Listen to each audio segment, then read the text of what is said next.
After what happened to me in Portland, I was barely sleeping, barely eating, barely functioning. One night in early October, I was walking home from work at the hospital, a job I once loved but grew to dread, when a man pulled me into an alley near my apartment and beat me with a pipe for my purse. A purse that had maybe $60, some lip balm, and my badge. That was it. I woke up in the ER I used to take calls in, except this time I was the one being wheeled in. I had a broken rib, stitches above my eye, and enough trauma to send my nervous system into overdrive for the rest of the year. The police never caught him. My therapist told me to reset, move somewhere quiet, get a change of scenery. I Googled towns with low crime rates and cheap rent, and a name I'd never heard of came up: Rapid Falls, Montana. It sounded like something out of a postcard, so I packed what I had left into my sedan and drove 12 hours through snow and fog to a place I only knew by name. The job I landed wasn't glamorous, a part-time cashier shift at a 7-Eleven on the edge of town. But it paid enough to keep my rent covered and gave me the peace and structure my therapist insisted I needed. I worked the night shift, which sounds reckless considering what I'd been through, but in Rapid Falls, nothing ever happened. That's what I told myself. That's what they all said. I had a routine. Wake up at 6 p.m., jog 2 miles, helps with the anxiety. Make coffee at 9, inventory at 11, till count at 12:30. And always lock the back freezer room by 9:15, like clockwork. The town was small and quiet, the street still. People here still waved to each other and left their doors unlocked, and I tried to believe that was a good thing. On the night of February 17th, it was brutally cold. I remember watching the snow swirl against the glass doors, thinking it looked like static on an old TV. I hadn't seen a single customer in nearly an hour. It was peaceful. A little eerie, sure, but peaceful. At 11:10, I noticed a beat-up white Chevy pickup parked across 2 spaces in the lot. Engine off. Lights off.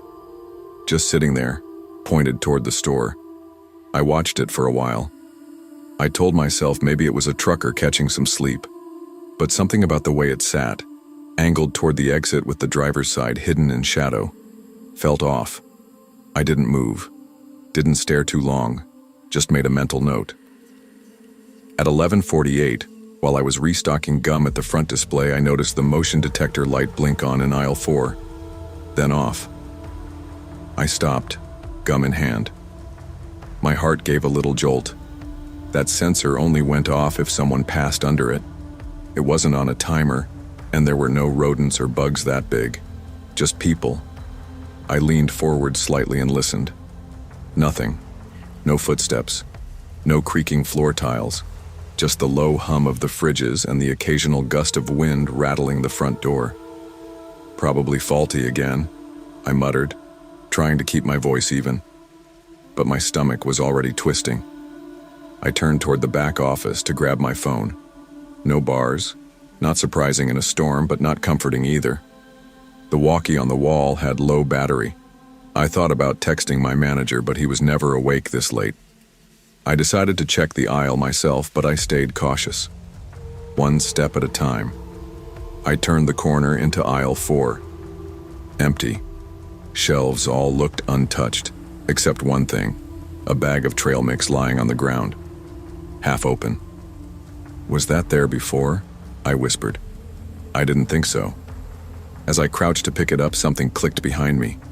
Not from the front door, from the back, the freezer room. And I knew in that moment something was very wrong. The click echoed louder than it should have. Metal on metal. Definite. Deliberate. My entire body went rigid. I knew that sound. The freezer room had a push-latch door that gave a distinct click when opened. I had locked it. I remember locking it. I always locked it. I straightened up slowly, the bag of trail mix forgotten on the floor, my ears tuned to every inch of silence pressing down on the store. The only sounds were the low hum of the freezers and the soft patter of snow hitting the glass. Could be the latch slipping, I told myself. Humidity or something. Happens with old doors. But I didn't believe that. Not for a second. I stepped backward, careful not to make noise, and reached under the front counter where we kept the store phone, a dusty landline with a coiled cord that always tangled. My fingers shook as I dialed 911. It rang 4 times. 911, what's your emergency? This is Lauren Myers, 4085 Willow Bank, 711. I think someone's inside, in the back room. I locked it earlier, but before I could finish, I heard it. Breathing, slow, deep, raspy, coming from the curtain that separated the freezer from the main floor. I turned toward it, paralyzed. A shadow fell just behind the fabric, wide shoulders, still, unmoving. Then a voice, low, male, calm. You missed me earlier. I was here at 9:40. I dropped the phone. I couldn't think, couldn't move. All I knew was that voice. It sounded familiar somehow. Not the exact words, but the tone. Calm, almost casual. As if this wasn't the first time. I backed up fast, nearly stumbling over the mat in front of the counter. I fumbled under the register and hit the panic button. Once, then again. The front lights flickered briefly. Could have been the storm. Or not.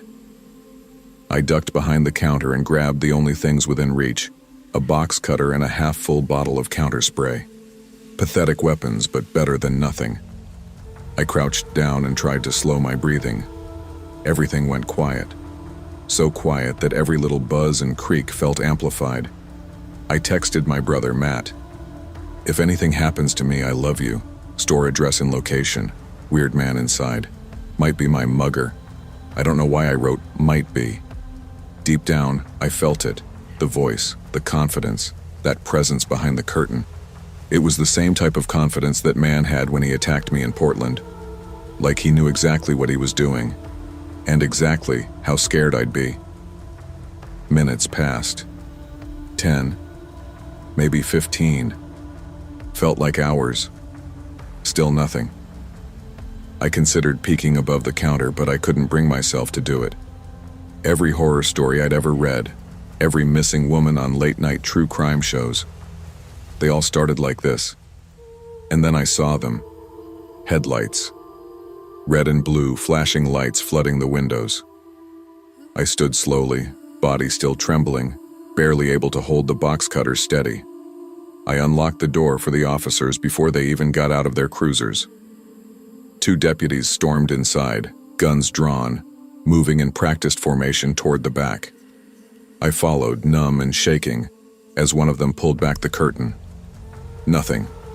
The freezer door was cracked open. No one inside. But above, the ceiling vent was wide open. Dust smeared along the edges, and just inside the frame were black smudges, handprints, dirty, oily handprints. They swept the building. No sign of forced entry. No footprints from the back. But in the far corner of the storeroom, tucked between an old mop bucket and a stack of soda crates, was a 7-Eleven employee hat. Old, crumpled, from a different store in Idaho. And a phone. A burner. I broke down outside in the snow, crying into my jacket while one of the officers spoke softly, telling me I was safe now. But safe didn't feel real anymore. Not after that voice. Not after, "You missed me earlier." The following morning, the world outside the store was washed in cold light. Police tape still stretched across the glass doors, flapping in the wind like it had no idea how close it had come to being just a decoration. I hadn't slept. They'd driven me back to my apartment around 3 a.m., but I never even took my jacket off. I just sat on my couch with the TV on mute, watching local commercials flicker across the screen. Something about that felt safer. Meaningless noise. Faces I didn't know. At 8 a.m., my manager called. I let it ring the first 3 times before finally answering. "Lauren?" he said, groggy. "You okay? The cops said there was a break-in?" I didn't even know how to answer. What do you say to that? Break-in wasn't the right word. He hadn't broken anything. He had been there, already there, waiting. "They think someone got in through the vents," I said, voice hollow. "The vents?" He sounded like he didn't believe it. "Yeah." I paused. He said something to me, said I missed him earlier. There was silence on the other end. Then, "You should take a few days, I'll get someone to cover." I knew I wasn't going back, not to that store, not ever. I think he knew it too, but we didn't say it out loud. Around noon, the lead officer from the scene, Deputy Holt, came by to take a longer statement. I'd already given one the night before, but now that I'd had a chance to calm down, he wanted details. I offered him coffee. He declined. He sat across from me in my kitchen, flipping through a small notepad. "You? Never came out from behind the curtain?" The man didn't touch. I shook my head. "No, but he was there. He spoke to me." "And you locked the freezer room earlier in the night?" "Yes," I said, with more bite than I intended. "I always lock it." He nodded slowly, "Before your shift even started." There was a vent leading out to the alley. Could be he was already inside. That chilled me. I had checked the store at 10 like I always did. Could I have walked right past him without knowing? Then he told me something that made my stomach sink further. We ran the burner phone. No luck. But the hat, it's from a store in Twin Falls, Idaho. They had a similar report. Woman cashier, late shift. Lights flickered. Door ajar. She quit the next day, wouldn't talk to us. Said she just wanted to forget. I stared at him. "So this guy's been doing this for a while?" "We think so," Holt said. "Do anything." Quietly. No violence, just watching. Waiting. Sometimes he doesn't, and other times, I asked. He didn't answer. When he left, I locked all the windows in my apartment and covered the vents in my bedroom. It didn't help. I knew how thin the walls between safety and horror really were now, thin enough for a whisper to slip through. I didn't leave my apartment for days. Groceries were delivered. I turned off all alerts on my phone. Every noise became suspect. A car door slamming outside made me jump. A cough from the hallway had me grabbing the box cutter from my drawer. I even caught myself checking the ceiling of my kitchen at night, convinced I'd hear that click again. It became compulsive. I'd turn off the lights, go to bed, then get up 10 minutes later to scan the ceiling one more time. I tried going to therapy again, remote sessions. But every time I tried to talk about it, my throat closed up. My old therapist from Portland reached out too, Dr. Levine. She was kind and patient, like always, but I could hear the pity in her voice now. That was somehow worse than fear. A week after the incident, Matt, my brother, drove in from Spokane. He didn't say much when he arrived. He just sat on the couch next to me, put on a movie we used to watch as kids, and didn't press me for answers. That was the first time I felt something close to normal since that night. But even with Matt there, I couldn't shake the feeling that I was still being watched. Not from a window, from memory. What got me wasn't just the fear. It was the idea that I wasn't the first. That this man had done this before. That maybe he'd done worse. That there were other women, other stores, other voices whispering, "You missed me earlier." And it wasn't like he'd gotten caught. He'd gotten away, clean, quiet. That stayed with me. One night around 2 a.m. I decided to drive. I didn't care where. I just needed to move, to be somewhere else, to feel like I had control over my body again. I ended up in a gas station 30 miles outside town. The clerk was maybe 19, earbuds in, tapping away at a phone. He didn't look up as I walked the aisles. That used to be me. I bought a pack of gum and a bottle of water. As I handed him the cash, I said, "Lock your freezer door. Make sure you..." He blinked. "Huh?" "Just do it." I drove away without explaining. I think I just needed to say it out loud. That was when I realized this wasn't over. Not for me. Maybe not for the next girl either. Spring came slowly to Rapid Falls. Snow clung stubbornly to sidewalks like a ghost that didn't know it was supposed to leave. By then, I had moved out of my apartment and into a smaller studio above a retired couple's garage on the far edge of town. No vents, no sliding doors, just 4 thick walls, 1 entrance, and enough quiet to hear my own breath when I needed to. I never returned to the 7-Eleven. I left my keys in an envelope at the police station with a short note. I'm done. That was all I had left to say to them. Officer Holt called a week later to let me know there had been no further sightings of the man in the white Chevy. Not in Rapid Falls, not in Twin Falls, not anywhere. I think he's gone, he told me. Maybe he spooked himself. But I knew better. People like him don't spook. They shift. They wait. Every now and then I'd scroll through small-town news headlines.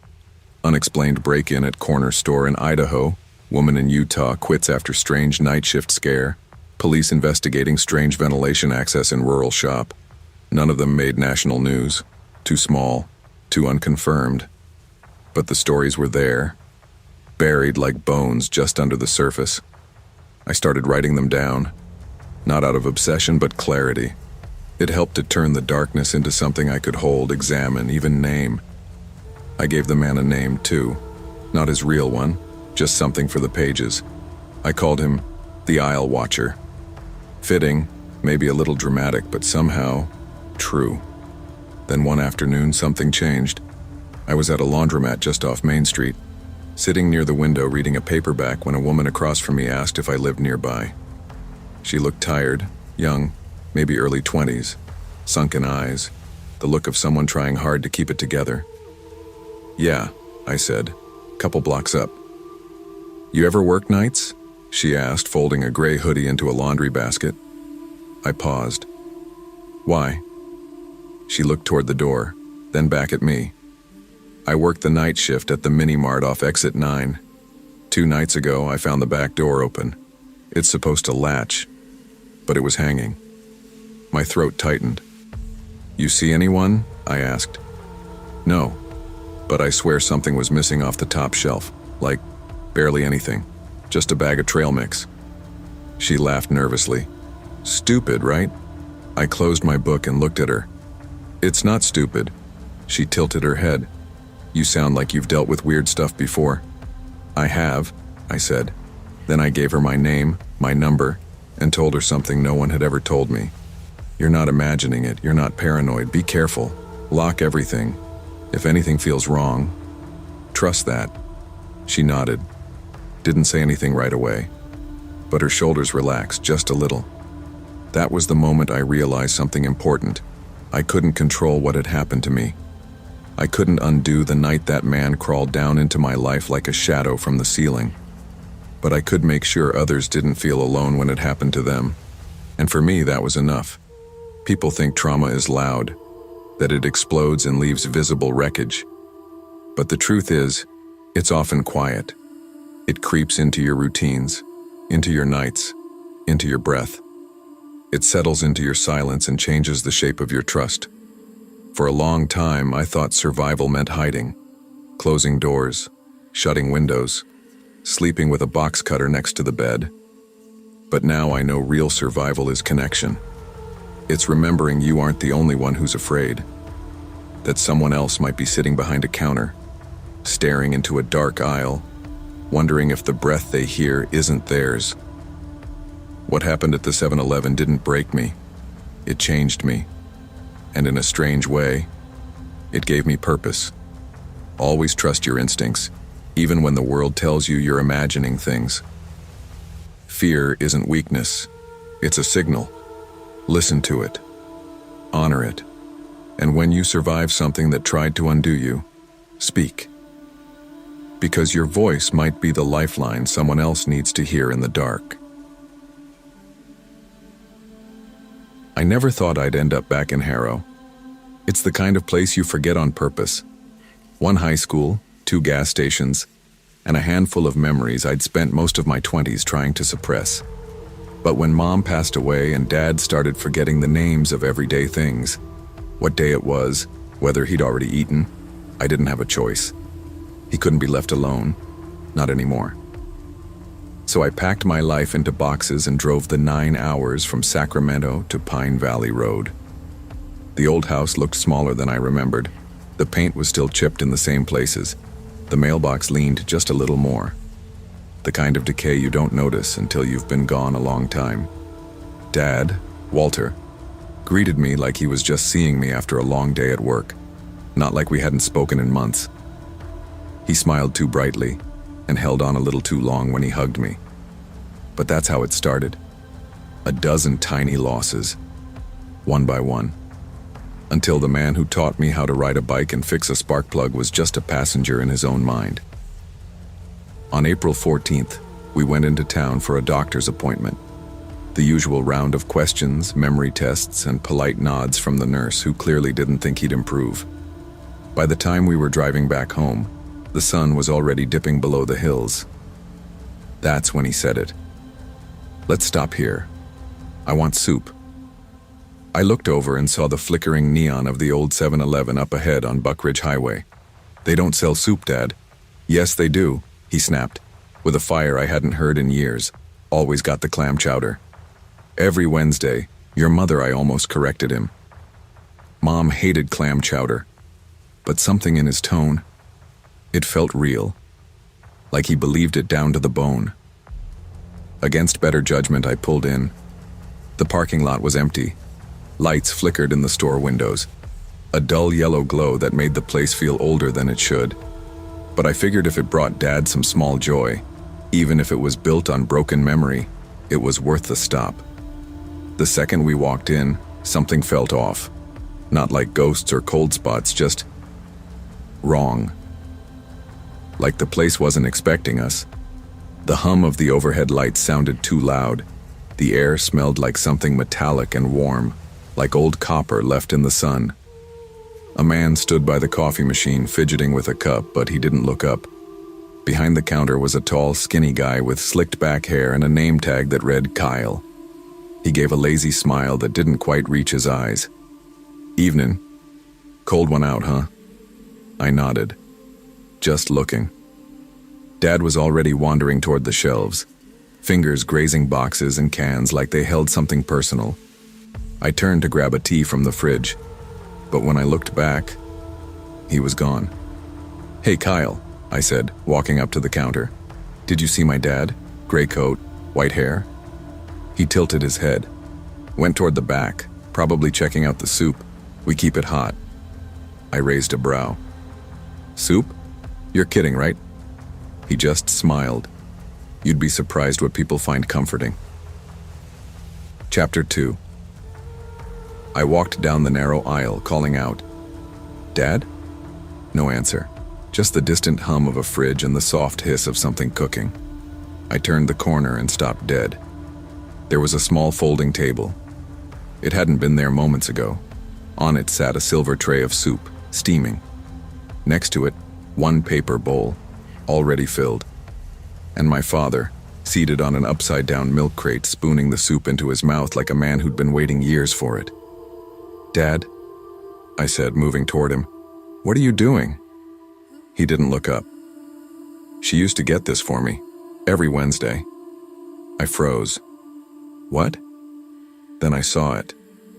Floating in the soup, half submerged, were a pair of gold-rimmed reading glasses. Mine. I'd left them in the glove box 10 minutes ago. I hadn't brought them in. "Is this your soup?" Walter asked softly. I thought it was mine. I turned, heart thudding, and found Kyle standing at the edge of the aisle. He hadn't made a sound. "He remembered something," Kyle said. Some remember what matters. That doesn't happen often. Most folks just forget. But what the hell is this? I snapped. "Who are you?" He didn't answer, just looked at my father with something close to pity or reverence. It was hard to tell. "Time's thin here," Kyle said. "Sometimes it folds, like pages in a book. You slipped in." I grabbed my dad's arm. "We're leaving." He resisted. "I have to finish. She's waiting." "No, she's not," I hissed. "She's gone." "Not here," Kyle said. "Not in this memory." I pulled him harder. The lights overhead flickered like a warning. The hum turned into a low, painful buzz. We ran. I shoved through the back exit, alarms wailing behind us.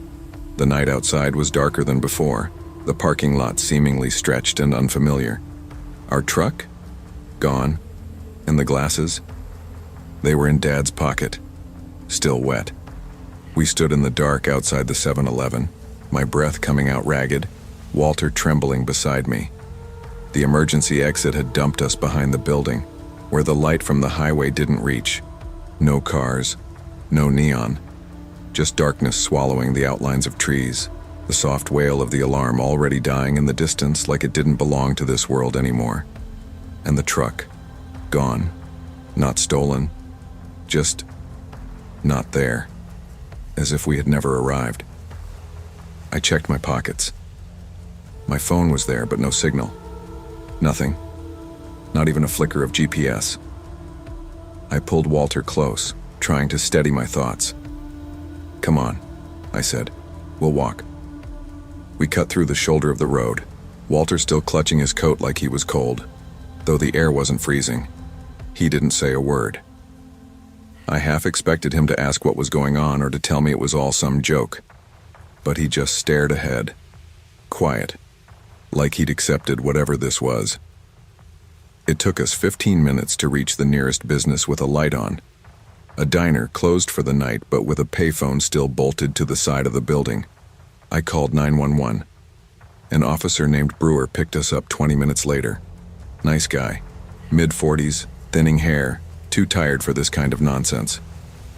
"You're saying the 7-Eleven was open?" he asked, glancing at me in the rearview mirror. "Because as far as I know, it's been closed all week. Power issues, electrical work going on, places locked up." "I'm telling you, we were inside, officer. There were people, a cashier, a guy named Kyle. My father ate soup in there. Says the place is pitch black," Brewer muttered. "Sent me over just in case, but the store was empty." Alarm went off about an hour ago. Dispatch, I didn't argue anymore. I was too tired. The moment you try to explain something that sounds impossible, people stop listening and start writing you off. Walter hadn't spoken since we left, not until 2:13 a.m. I heard him sobbing in his room. When I rushed in, he was sitting on the edge of the bed, shaking like a child, tears soaking into his palms. He looked up, eyes red-rimmed. "She's still in there," he whispered. "She made me soup every Wednesday." The next day, I visited the 7-Eleven in daylight. I told myself I wanted answers. Maybe I needed to prove it wasn't some shared hallucination or a bad dream. Maybe I just needed the world to feel solid again. The store sat dull and silent under a gray morning sky. Yellow tape fluttered on the glass doors. Inside, shelves had been cleared off. Wiring dangled from the ceiling. Dust clung to every surface like the place hadn't been touched in weeks. There was no table in the back, no folding chair, no milk crate, just an empty floor and a faint smell of old fryer grease.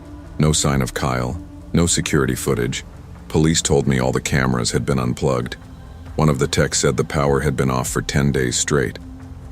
I stood there staring at nothing, long enough for a construction worker to tell me I wasn't allowed inside. I left. Later that afternoon, I opened the glove compartment of the truck.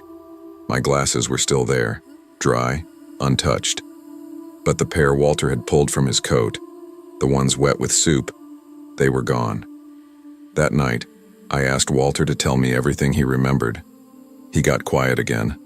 Then he said, "I used to go there before you were born. That 7-Eleven, on Wednesdays. I'd pick up soup for her, for your mom. She always liked the corn chowder." I didn't know what to say. He looked so certain. "You believe me, right?" he asked. "I don't know what I believe," I said. And I meant it. The nights after that weren't easy. Every creak in the house had me sitting up in bed. I started sleeping with the hallway light on like I used to after nightmares as a kid. And Walter, well, he got worse. He started mumbling in his sleep. "She's still there. Soup's getting cold. Wednesday's almost here." At first I thought it was nonsense. Then I looked at the calendar. April 21st was a Wednesday. That day, I kept him busy.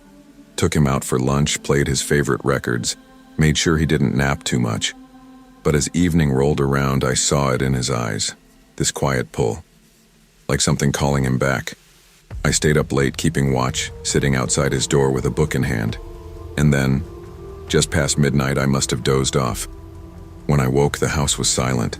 His room was empty. The front door unlocked.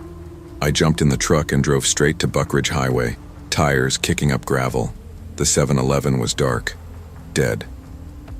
I pulled around to the back. Nothing. No sign of anyone. But on the back steps were my glasses. Not the ones in my truck. The ones I wore that day. The ones I hadn't seen since. They were still wet. Sometimes, memories don't just live in our heads. They live in places, in objects, in the fabric of a moment. They can survive us, shape us, and if we're not careful, consume us. I don't know what happened at that 7-Eleven. I don't know who or what Kyle was. But I've stopped trying to make sense of it. Some memories don't fade. Some doors, once opened, never quite shut. I didn't want to go out that night. Not because I had plans or anything better to do, I just didn't have the energy to pretend I was fine. My knee was still swollen from standing 8 hours at the register. I was limping worse than usual, and every time I sat down for more than 5 minutes I could feel the ache set deep in the bone. My friends, if you can call them that, had been bugging me all shift to go out afterward. Just pancakes, Kara had said. Comfort carbs. It'll make everything better. Late night diner run, greasy booth, bad coffee, and a stack of I almost said no. But Jess was driving and already halfway to guilt-tripping me, and honestly, sitting alone at home nursing my knee didn't sound like a better option. We clocked out just after 2 a.m., tired, restless, and still in our work clothes. Jess's car smelled like fries and stale perfume, but I didn't complain. On the way to the diner, she suggested we stop at 7-Eleven, Gatorade or something, the place on Larkspur. Just for drinks, she said. I knew the one. It sat across from an old auto shop, surrounded by mostly empty businesses, the kind of place that always looked open but rarely had customers. The lot was dim and mostly vacant except for a silver Nissan parked diagonally across 2 spaces. Something about the way it was parked bugged me. We pulled in. The store lights were harsh and overbright, buzzing with that annoying hum cheap fluorescents make. I stayed in the car for a second longer than the others, breathing through the sharp sting in my knee. Then I followed them in, slow and dragging my weight to the right. Inside it was way too quiet. No music, no chatter, just the 3 of us, and them. 2 guys, standing in aisle 5, backs mostly turned, hoodies up despite the heat. One of them had his hand jammed deep into his pocket, face half hidden. The other kept glancing sideways at us like he wasn't reading labels so much as watching. I felt it instantly, that quiet warning your body gives you before your mind can make sense of it. I told myself I was being paranoid. Then he spoke. You limping? I froze. He was right next to me. I hadn't even seen him move from the aisle to the fridge. What? I said. Your leg. You okay? His voice was flat, not concerned, more curious, like he was cataloging information. I'm fine, I said, backing up a step. No need to be rude, he muttered. Something in his tone, cold and toneless, made my skin crawl. I turned, found Jess near the gum rack. I gripped her arm. We're leaving. What happened? I said we're leaving. I didn't wait. I limped straight out the door, heart pounding harder with each step. Behind us, I heard the door chime again. Get to the car, I said, louder now, urgency overriding the pain. Now. They saw my face and they didn't ask questions. Kara practically ran past me. Jess fumbled for the keys as we all slid into the Hyundai, the engine still warm from the drive. I looked back. The guy, hoodie still on, face still shadowed, was following. But not running, just walking, fast, measured, controlled, like he knew he didn't need to rush. He's coming, I whispered, as Jess cranked the engine. Go, now. The car jolted backward. I winced as my knee banged against the glove box. Jess pulled onto Larkspur in one sharp motion, tires skidding slightly against the gravel edge of the lot. No one spoke. In the side mirror, I saw him pause near the Nissan. He didn't get in. He just stood there and watched. No chase, no weapon. Just a lingering stare that pierced more than any words could have. Jess drove for 10 minutes before anyone said anything. "What the hell was that?" Kara finally asked, her voice tight and high. "I don't know," I said. "But he was watching us the whole time. They weren't shopping." "What if they followed us from work?" Jess said. "I didn't see anyone behind us on the way here, but..." We went quiet again. The plan for pancakes was officially dead. Back at my apartment, I iced my knee and tried to replay it all in my head. The way they were standing. How quiet it was inside. How no one else came in the store the whole time we were there. Every time I thought about his voice, flat, like it wasn't human, I got that tight feeling in my chest again. I barely slept. Every little sound made me sit up, eyes darting toward the door. I pulled a chair in front of it, just in case. By morning, I decided to call corporate. I don't know what I was expecting.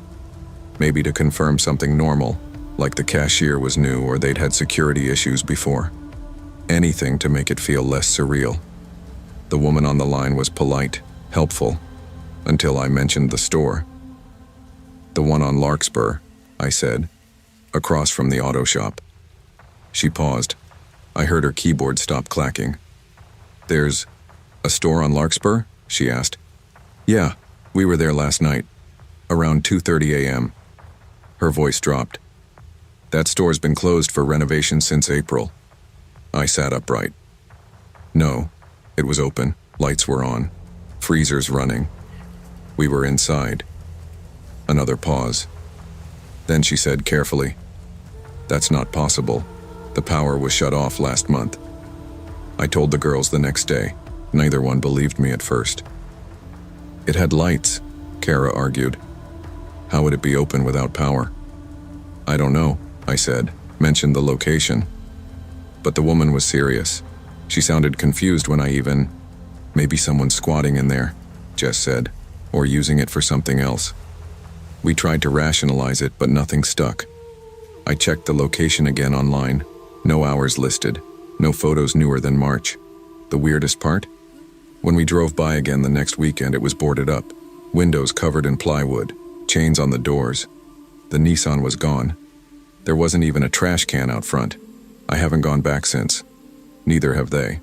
But sometimes when I'm out late, grocery shopping after work or getting gas, I feel it again. That quiet, crawling sensation. Like eyes tracking me from somewhere just beyond my periphery. Like I'm being watched not by someone, but by the moment itself. Weeks later, my knee healed enough that I stopped limping. But I still think about that night.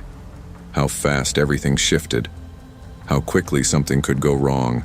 How subtle a threat could be. I never saw his face. I never saw a weapon. But somehow that was what made it worse. He didn't have to chase us. He just had to be too close. That's the part that sticks with me. How quiet it was. How calculated. Like we walked into something that wasn't meant for us. Was it a setup? Were we bait? I'll never know.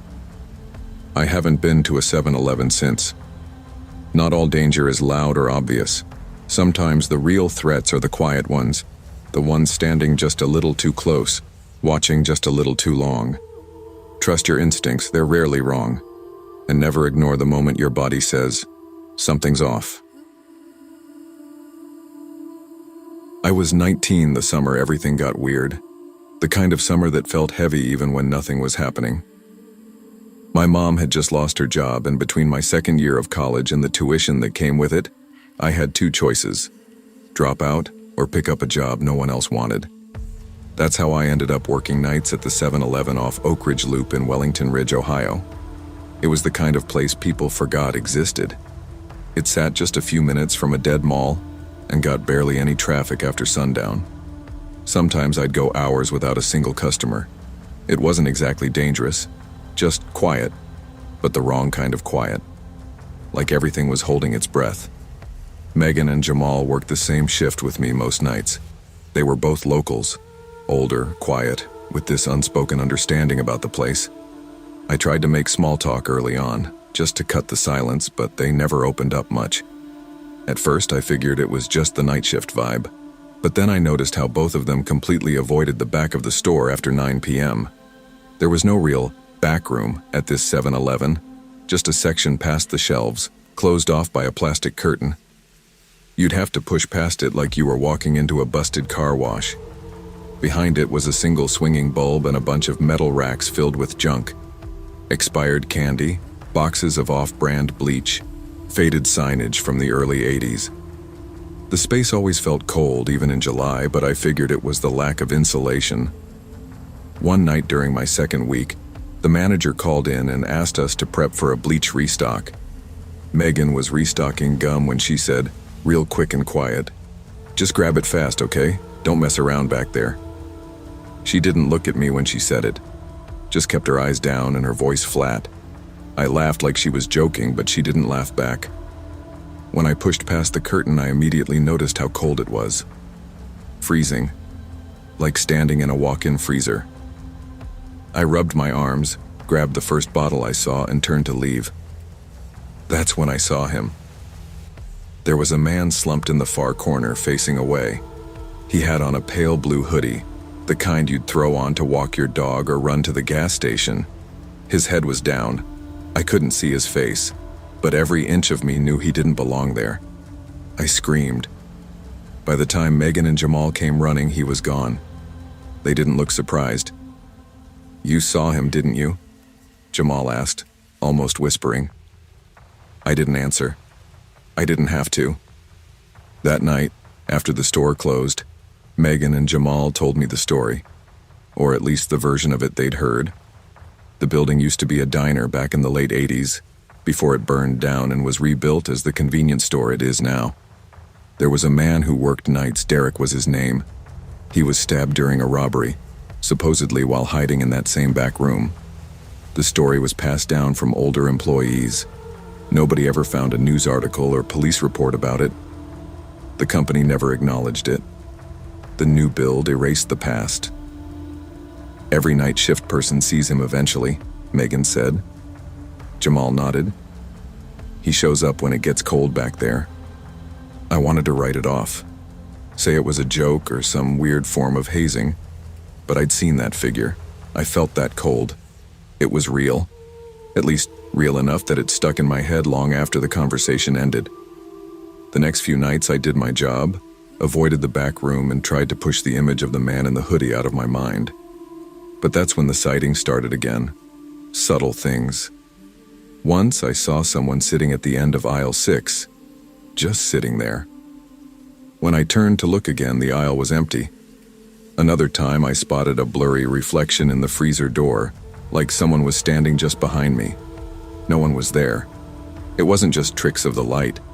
It was like someone was watching me, waiting for me to turn around. Megan noticed me flinching at shadows and said, "Pretending you don't notice. You don't get used to it. You just get better at." I decided to bring a disposable camera. If I was going crazy, I needed to prove it, to myself at least. One night, just after 10, the cold hit me again when I walked past the curtain. Same spot, same corner. I raised the camera, clicked once, and walked out without looking back. When I got the photos developed, one of them made my knees go weak. In the corner of the frame was a blurry shape, pale and crouched, almost see-through. But it was there, in the exact spot I'd seen him that first night. I brought the photo to work. Megan didn't say anything. She just folded it up and stuck it into her pocket. Jamal didn't even want to look at it. "You shouldn't have taken that," he said. "It makes it worse." After that photo, everything changed. The store didn't feel like a place I worked anymore. It felt like something I was trapped in. The nights were longer, the silence was thicker, and the cold? It came more often now, not just in the back room, but near the coffee station, the freezer aisle, even behind the register. I started to dread going in, but I couldn't afford to quit. I kept thinking about the rent due at the end of the month, about my mom sleeping in the next room of our small apartment. She had enough on her plate. I couldn't be the kid who bailed on her job because of a ghost story. Then the lights began acting up. At first, it was just the flicker in aisle 6, but then the feed from the security monitors would freeze up, go to static, or cut out completely. Once they went black just as I saw someone standing on the far side of the store behind the racks of lottery tickets. By the time I looked up from the screen, no one was there. I told the manager about the lights and the monitors. He brushed it off, said, half laughing, "Building's got character." "It's just old wiring, Osrauri character. That's one word for it." Megan kept urging me to switch shifts. Family. They won't ask questions. "Ask for mornings," she said. "Say it's for school, but I couldn't. Morning shifts didn't pay the same, and nobody ever left the shift unless they flat out quit, which started to make more sense to me. One night in late July, I was closing alone. Jamal had called out sick. Megan had switched off for the week. I didn't think much of it when I unlocked the front at 10:33 p.m., walked in, and started prepping for the overnight. I'd done it before, but by 11:53, the air had shifted. I can't explain it any better than that. Something in my chest tightened like my body knew before my mind did. The cooler buzzed louder than usual. The lights overhead dimmed, then flared. All the monitors behind the register went black. I couldn't hear anything but the hum of electricity and the soft thump of my heart. I stepped outside, just for air, just to catch my breath. When I turned back, he was inside. He wasn't crouched, he was standing, just past the counter. Pale blue hoodie dripping, like he'd come in from a storm, even though the night was dry and clear. He wasn't moving, just standing there, head down, face hidden. I froze. I didn't go back inside. I didn't lock the doors behind me. I didn't even remember to grab my keys. I stood under the buzz of the parking lot lights and dialed 911 with shaking hands. 15 minutes later, 2 officers arrived. They searched the store top to bottom, found nothing. Doors were still locked, no signs of forced entry. The place was empty, except for the bleach bottle I'd restocked earlier, now sitting neatly on the counter like someone had left it there for me to find. I quit the next day, walked in at noon and told the manager I was done. No 2 weeks, no questions. He didn't seem surprised, barely looked up from his paperwork. "You sure? You'll lose your hours," he said. "I'm sure," I replied. He didn't argue. I don't think he ever expected me to last that long. I went home and didn't leave my room for 2 days. I kept the photo in my drawer, buried beneath a pile of old school notes. I couldn't bring myself to throw it away, but I didn't want to see it again either. I didn't tell my mom the real reason I quit, just said the hours weren't working with school. She didn't press me. 2 months later, the store shut down. They said it was for structural repairs. Something about pipes and floor damage, but nothing ever reopened there. Last I checked, it was still boarded up, windows dust-covered and walls tagged with fading graffiti. I tried to forget about it, but sometimes, even now, I dream about that night. Not the store, not the flickering lights or the back room, but the cold, that unbearable cold, and him. He's sitting in the same corner, same hoodie, same silence. But this time he looks up. I never see his full face, just enough to know he was young, just a kid, probably not much older than me at the time. In the dream, he says one thing: "You're not supposed to remember me." And I always wake up sweating. I've searched local archives, looked up every robbery in the Wellington Ridge area from 1989 through the late 90s. Nothing matched. No fire, no death, no Derek. It's like he never existed. But I know what I saw. I know what followed me out of that room. Whatever happened to him, if it happened, was erased. Maybe covered up. Maybe forgotten. Maybe no one cared enough to remember a kid stabbed in a back room for a till full of bills and quarters. But something in that place wanted to be known, wanted someone to care. I never went back to Oak Ridge Loop. Even now, I take the long way around town just to avoid driving past that stretch of road. I don't know if it's fear or just a heaviness that sits on my shoulders whenever I think about it. A part of me still feels tethered to that place, like something unfinished was left behind. I never told anyone the whole story until years later. You say something like that out loud, and people look at you different, like you're broken, or lying, or both. But the longer I stayed quiet, the more it built up in me, like a pressure valve ticking louder each year. So I started writing it down. Just the truth. No embellishments, no drama. Just what happened, as I lived it. Because no one else seems to remember Derek. No one else was looking for him. And if I don't say his name, who will? There's still no official record. No obituary. No missing persons file. I don't know if the story Megan and Jamal told me was exactly true, or if it had changed through word of mouth over the years. Maybe Derek wasn't stabbed. Maybe there was no fire. Maybe he just disappeared one night on the job and corporate scrubbed it clean to keep the brand alive. But the feeling of that place, the cold, the flickering lights, the silence that seemed too loud to be natural, it was all real. The fear was real. That moment when I saw him standing inside, soaked and still, was the most real thing I've ever felt. Sometimes I think about him more than I should. Not as a ghost, but as a person. A kid with a job he probably didn't want, trying to make rent just like I was. Maybe he was working towards something. Maybe he had people waiting for him. Maybe nobody ever came looking when he didn't come home. That thought stays with me. We move through the world assuming everything gets remembered, that everyone gets a headline or a eulogy or a funeral. But most of us fade, and some people, like Derek, don't just disappear. They're erased. It's strange, the things that linger. I still have the photo. It's yellowed now, curled at the edges, and the figure is even harder to see than it was before. But I know he's there. I don't dream about the store anymore.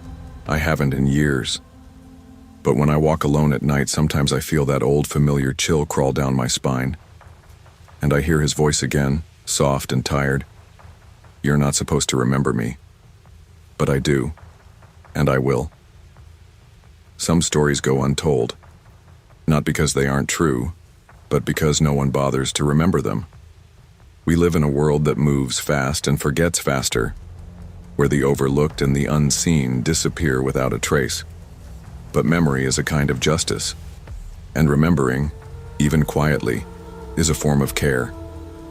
Don't ignore what others try to erase. The shadows we pretend not to see often carry the truths that matter most. Sometimes, the only thing keeping someone from being forgotten is one person willing to say, "I remember you." I never expected to be alone working the graveyard shift at that sleepy 7-Eleven on Dahlia Street in Tannersville. Yet there I was, 19 months after quitting college and more than a few disappointing moments with my dad's expectations. I'd flunked classes, moved out of jobs, and lied about rent payments. When the opener called in sick and the manager begged me to cover the late shift until 2 a.m., I went. No swagger, just desperation. I needed to prove I could handle responsibility. On September 9th, 2021, at exactly 11:13 p.m., I clocked in. The place was dimly lit, nearly empty. One soda cooler humming, the coffee station blinking in neon. I started unloading a delivery, half listening to the hum of the store lights, planning out my night. Then a man walked in. No bag, no phone, no wallet. Just a heavy gray hoodie pulled tight over his head and a cough like he had a chest full of gravel. He didn't buy anything. He didn't even glance at the snacks. Instead, he paced the aisles, eyes quickly scanning, never stopping. The silence between each turn made my heart feel louder. I stepped from behind the counter, offering the standard greeting.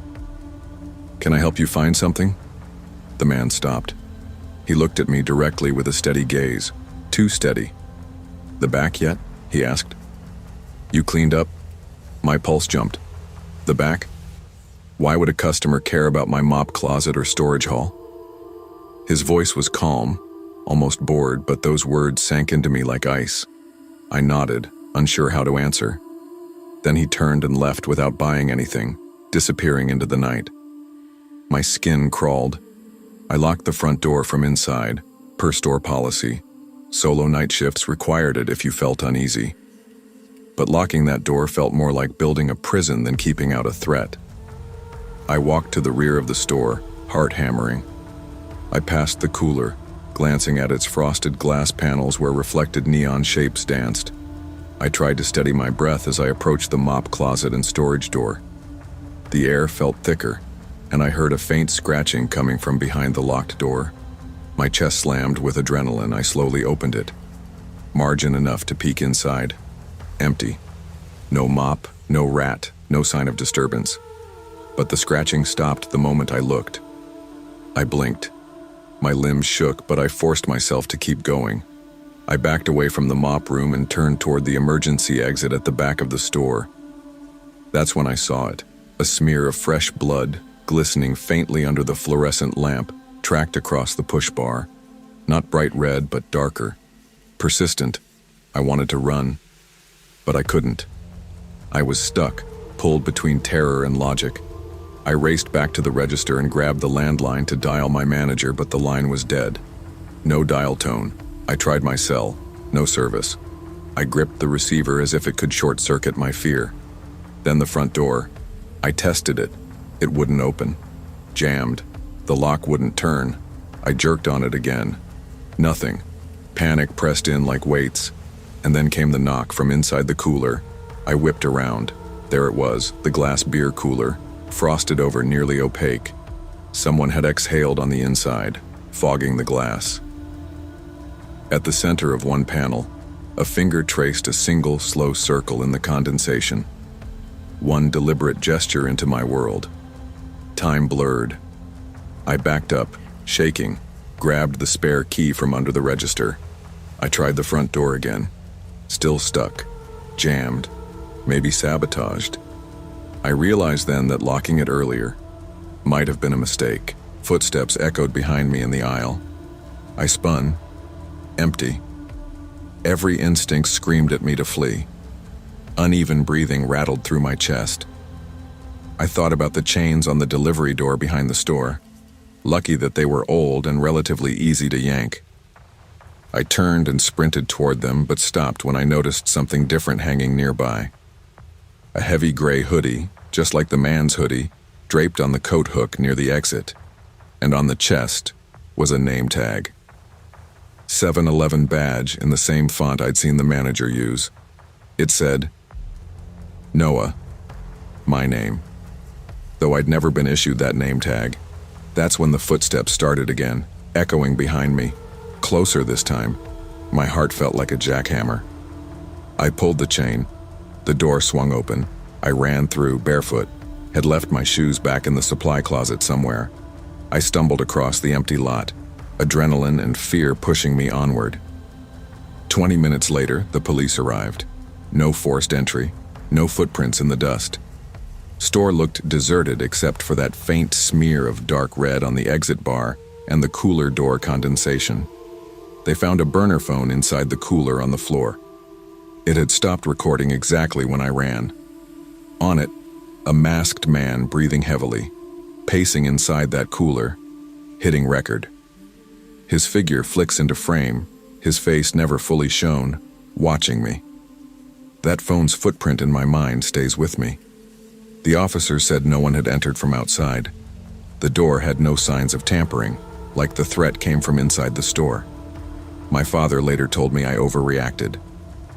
Probably just a prank, he said. You blow things out of proportion. But what I felt wasn't joking. It was deliberate, malicious, and personal. I was never offered another night shift, ever. After the police left, I sat in my car for nearly an hour with the engine off, just gripping the steering wheel. My hands wouldn't stop shaking. Every sound outside, a branch moving, a distant car, made me flinch. When I finally started the ignition, I didn't go home right away. I just drove. Circles mostly. Around town, through neighborhoods I didn't know, windows down to remind myself I was alive. When I did get home, I didn't sleep. I stared at my ceiling until the sun came up, wondering what would have happened if I hadn't gotten out, if that lock had held me a little longer. The next day, my manager called. She sounded annoyed, not worried. "You locked the door?" she asked, like I'd broken some ancient code. I followed policy.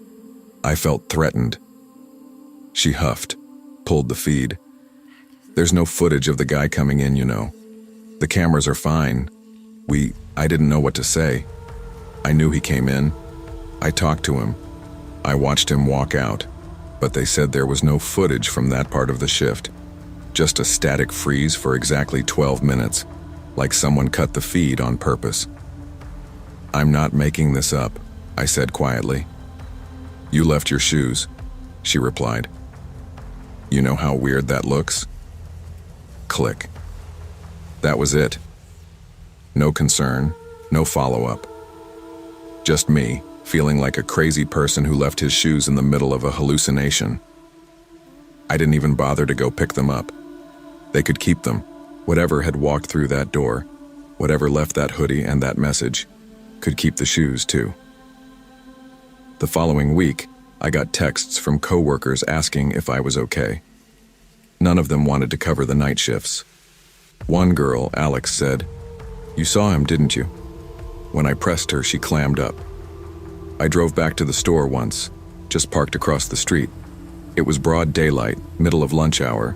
Everything looked normal, but the feeling was still there, sitting in my gut like a rock. That place wasn't right. Not for me.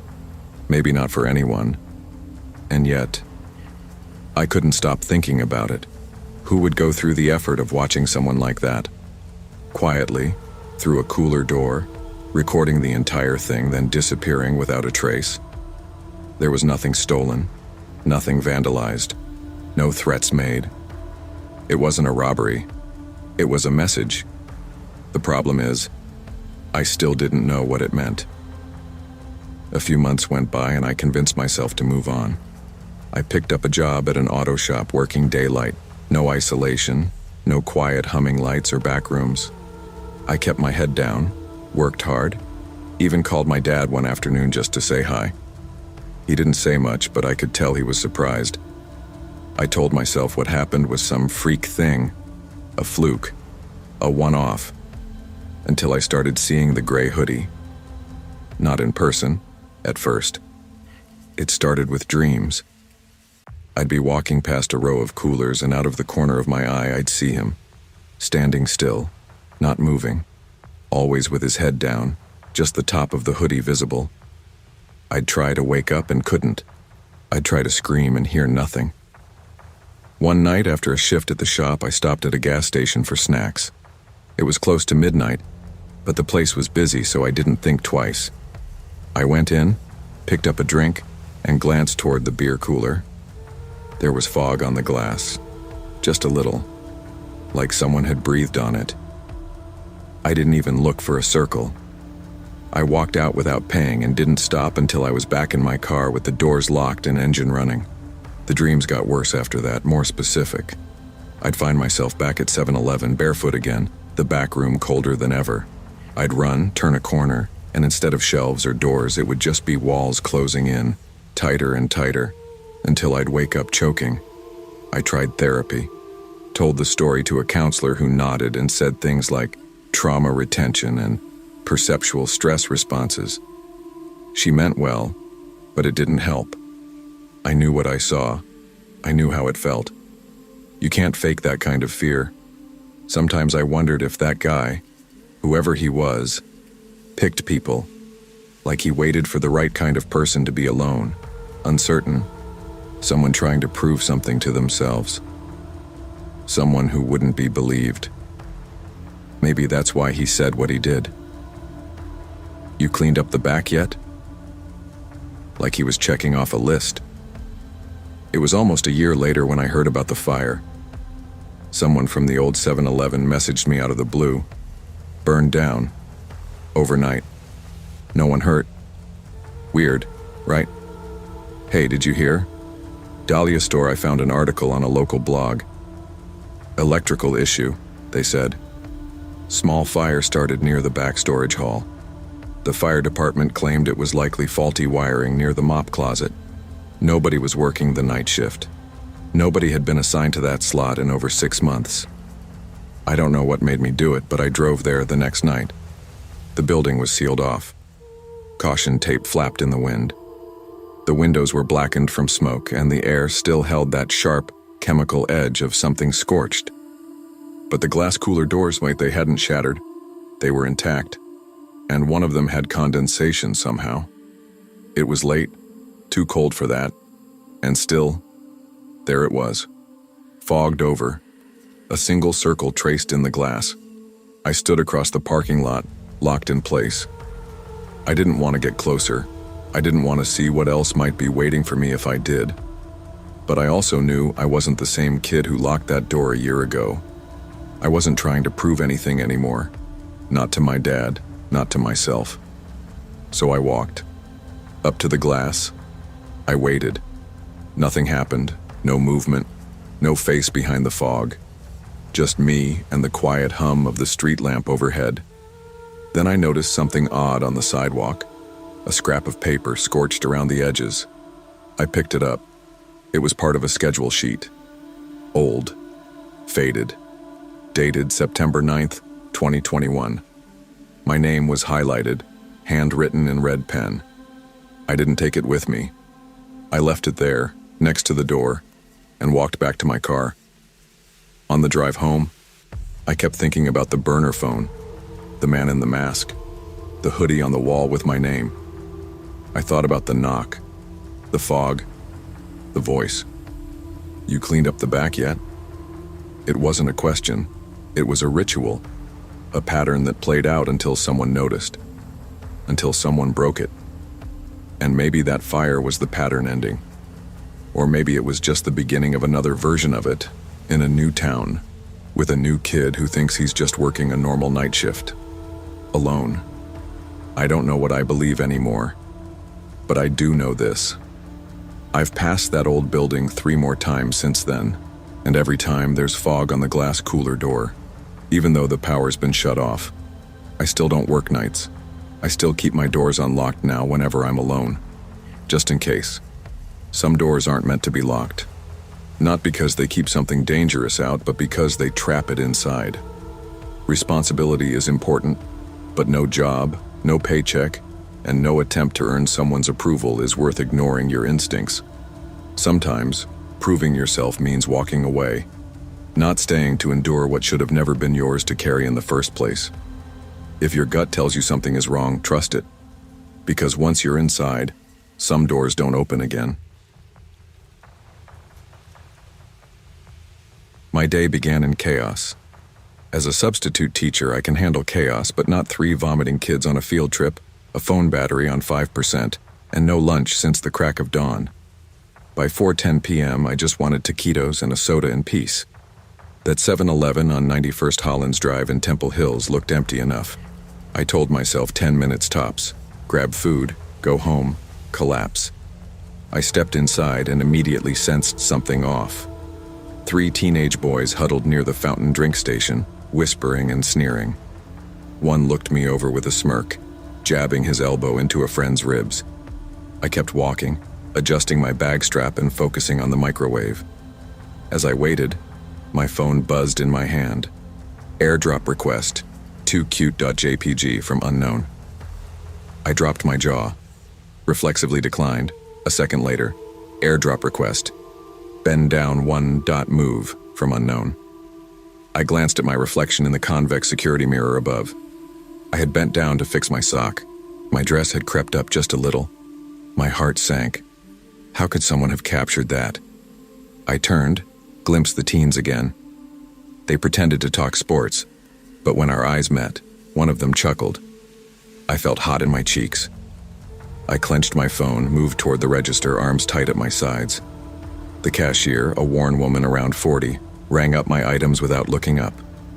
Hesitantly, I asked quietly, "Are there cameras near the microwave? Mirrors? Hidden ones?" She gave a short sigh. "Honey, this is public. This whole place sees everything."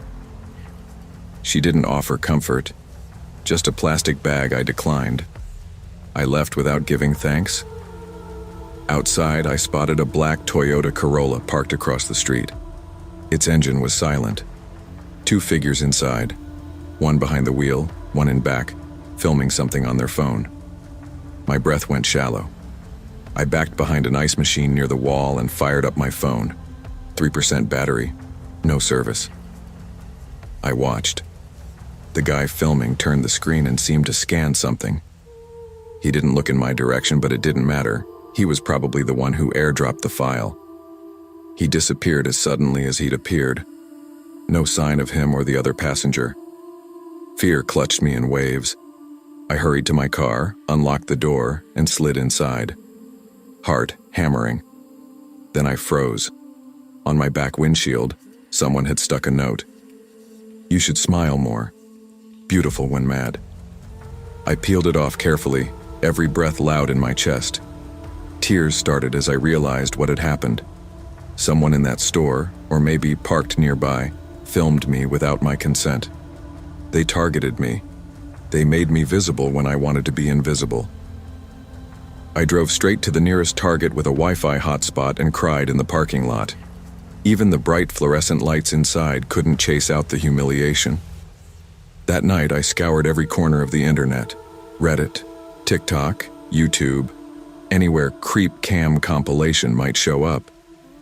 Hours passed. My phone buzzed occasionally with other files, harassing texts, screenshots of public posts, but nothing matched what I knew had been taken. My sense of paranoia twisted upward. 3 weeks later, my younger cousin messaged a link labeled "Funny School Kids' Faces, Ick, MP4." My glance turned skeptical when I saw clip thumbnails blurred to anonymity, but still recognizable. I clicked while my stomach sank. Clip number 4, there I was. Bending to adjust my sock in that store microwave line, lips tight, hair sweeping past my face. The angle, the pacing, everything screamed invasion. No face visible, but that outfit, that posture, I knew it was me. The comments? A cesspool. Score, shotgunning, nice skirt, people objectifying me even though I wasn't invited to be seen. Even anonymous users felt entitled to my image. I deleted everything. TikTok, Insta, Snapchat, all of it vanished within minutes. My chest hurt, but so did everything else.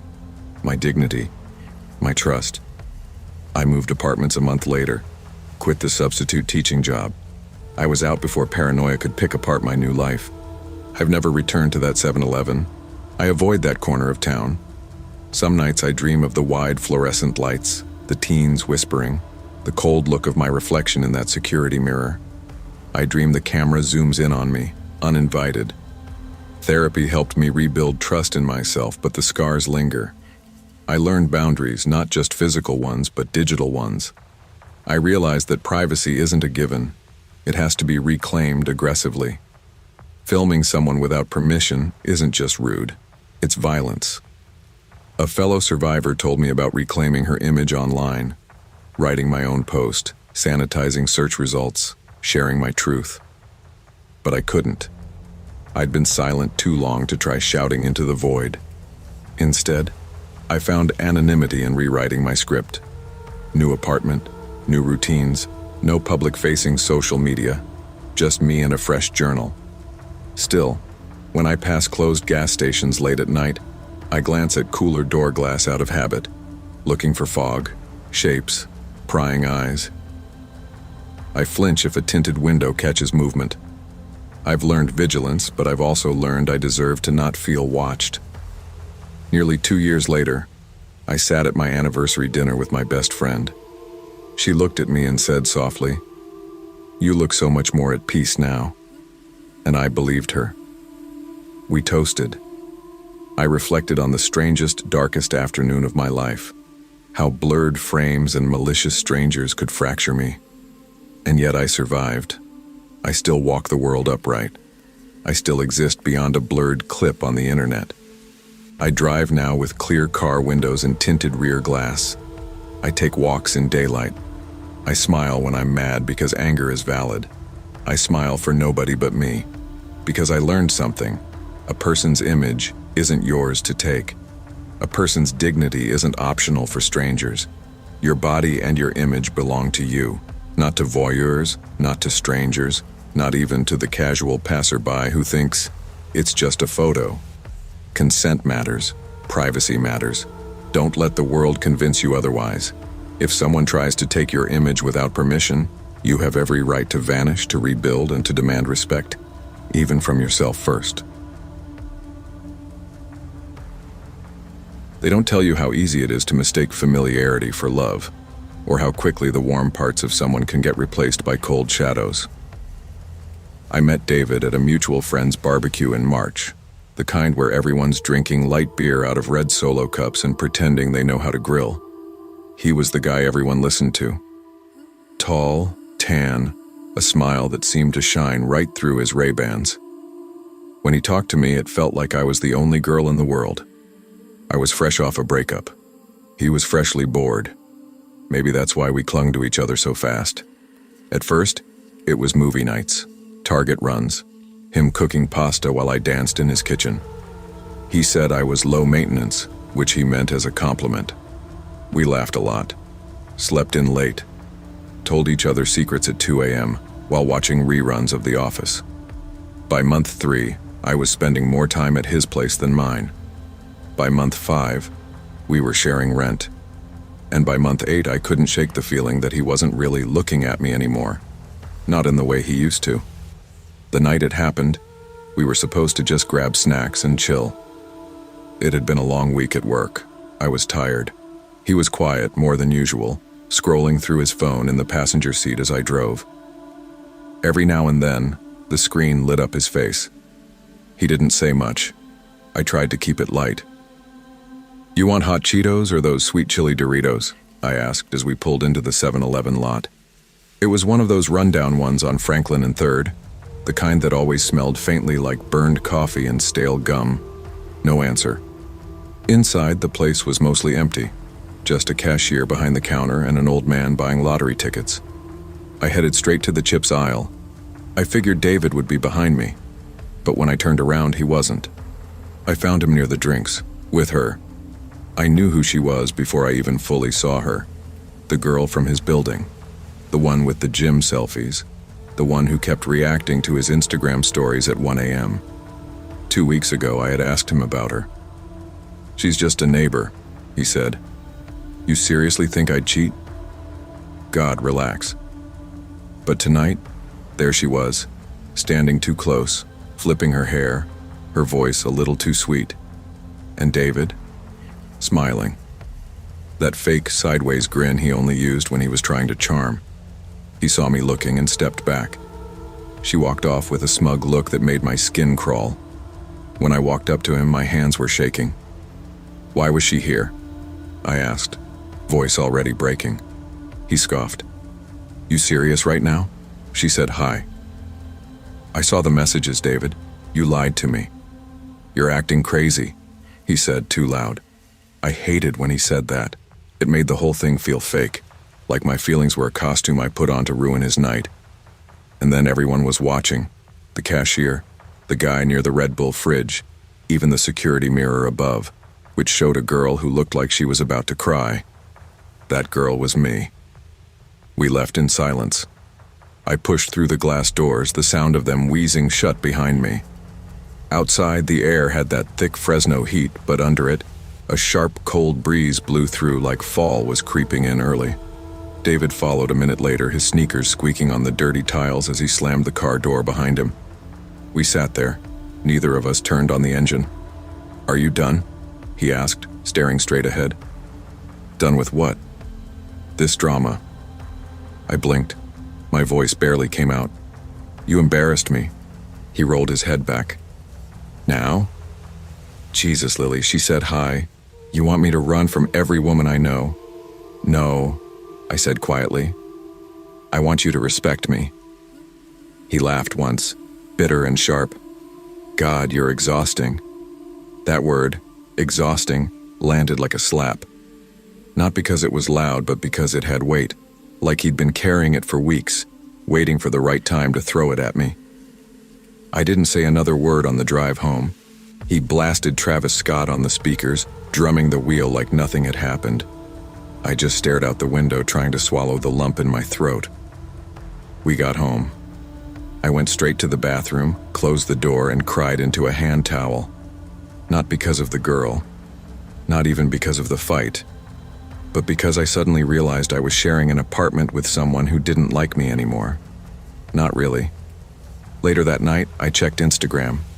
David had posted a story, a mirror selfie, shirt off, captioned, "Crazy girls be the hottest." My whole body went cold. I didn't sleep much that night. I laid in bed, staring at the ceiling fan spinning above me, counting the turns. He slept beside me like nothing was wrong, sprawled out, snoring lightly, dead to the world. Around 5 a.m., I got up. I sat on the couch and scrolled through my messages with my sister, Amanda. I hadn't told her much about the relationship lately. I think I was too embarrassed. She used to ask if David was still cool, and I'd always say, "Been hard." Yeah, he's just stressed, works. But that wasn't really true. He wasn't stressed, he was changing. Or maybe he'd always been this way, and I was just finally seeing it. Around 7, the sun started to come in through the blinds. I stood up, went to our shared closet, and pulled out my duffel bag. I packed what I needed, my scrubs, toothbrush, my favorite hoodie, and the little framed photo of me and Amanda from high school graduation. David stirred a little but didn't wake up. I texted Amanda, "Can you come get me?" She responded in seconds, "Be there in 30, you okay?" Not really, but I will be. I left the key on the kitchen counter. Amanda drove me back to her place in Clovis. She had a small apartment above a coffee shop with 2 cats and a balcony that faced a parking lot. It wasn't much, but it felt like peace. We didn't talk much on the ride. I think she could tell I was trying not to cry. When we got there, she made me tea. I sat at the little kitchen table while one of her cats curled around my ankle. "Do you want to talk about it?" she asked. I shrugged. I thought he was different.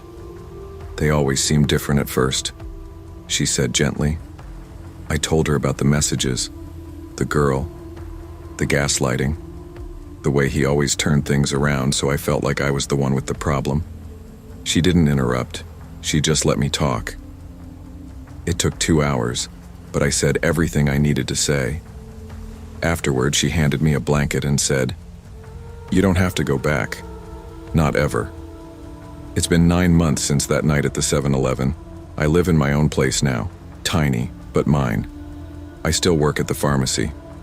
I adopted a rescue dog named Junie, who follows me from room to room like a shadow. David texted once, just a "hope you're doing good." I didn't answer. Sometimes I still get flashes of that night, the girl's smug smile, the way I looked in that mirror, so small and unsure.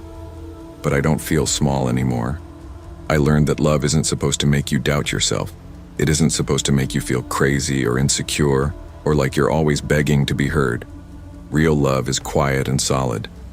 You don't have to chase it. I don't know who David is texting these days, or what girls he's making feel like they're too much. But I'm not her anymore.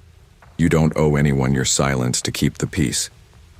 Love that costs you your self-worth isn't love. It's control in disguise. Learn to walk away even when your voice shakes, especially then.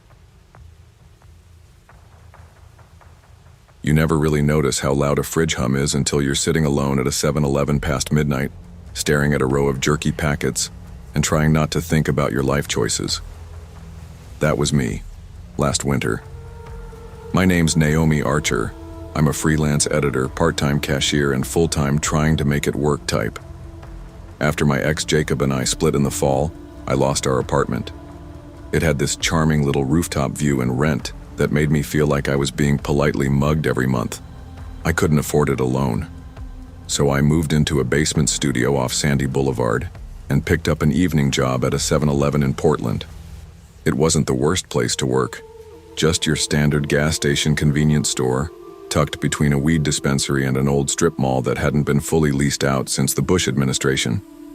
The manager, Carla, was one of those no-nonsense women who could run the place with a baseball bat if she had to. Most shifts were quiet, just a few regulars, junk food scavengers, and folks grabbing vapes or lotto tickets on the way home. But on February 17th, things started to feel off. It was around 6:15 p.m. The sun was already down, that dusky blue bleed over the pavement. I noticed a man standing outside by the Redbox kiosk.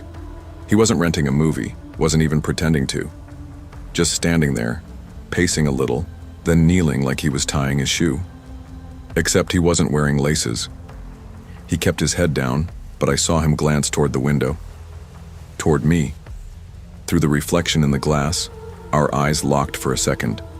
I tried to shrug it off.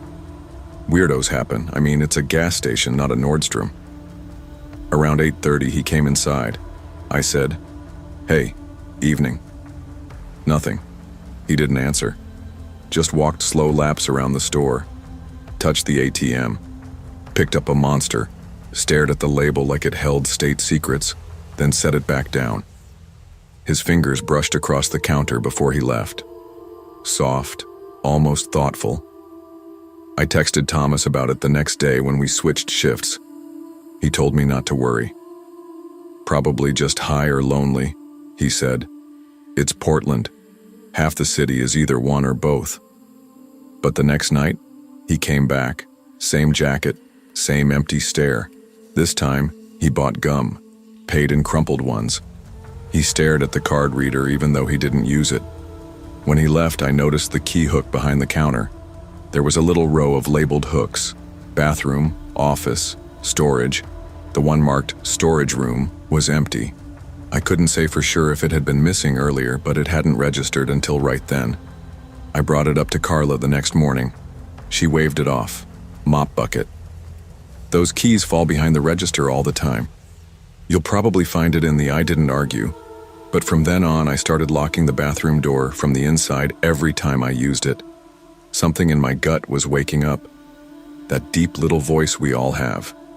The one that usually whispers but was now starting to shout. Something was wrong. I just couldn't prove it yet. Saturday night, February 19th. I was flying solo again. Carla liked to leave the late shifts to whoever she thought was tough enough not to care. That was me, apparently. I didn't mind it usually. The quiet gave me time to edit manuscripts or write my short fiction between customers. But that night, I wasn't getting any words out. I kept glancing at the security monitors, two grainy little feeds showing the front door and the back hallway. Nothing unusual, nothing helpful.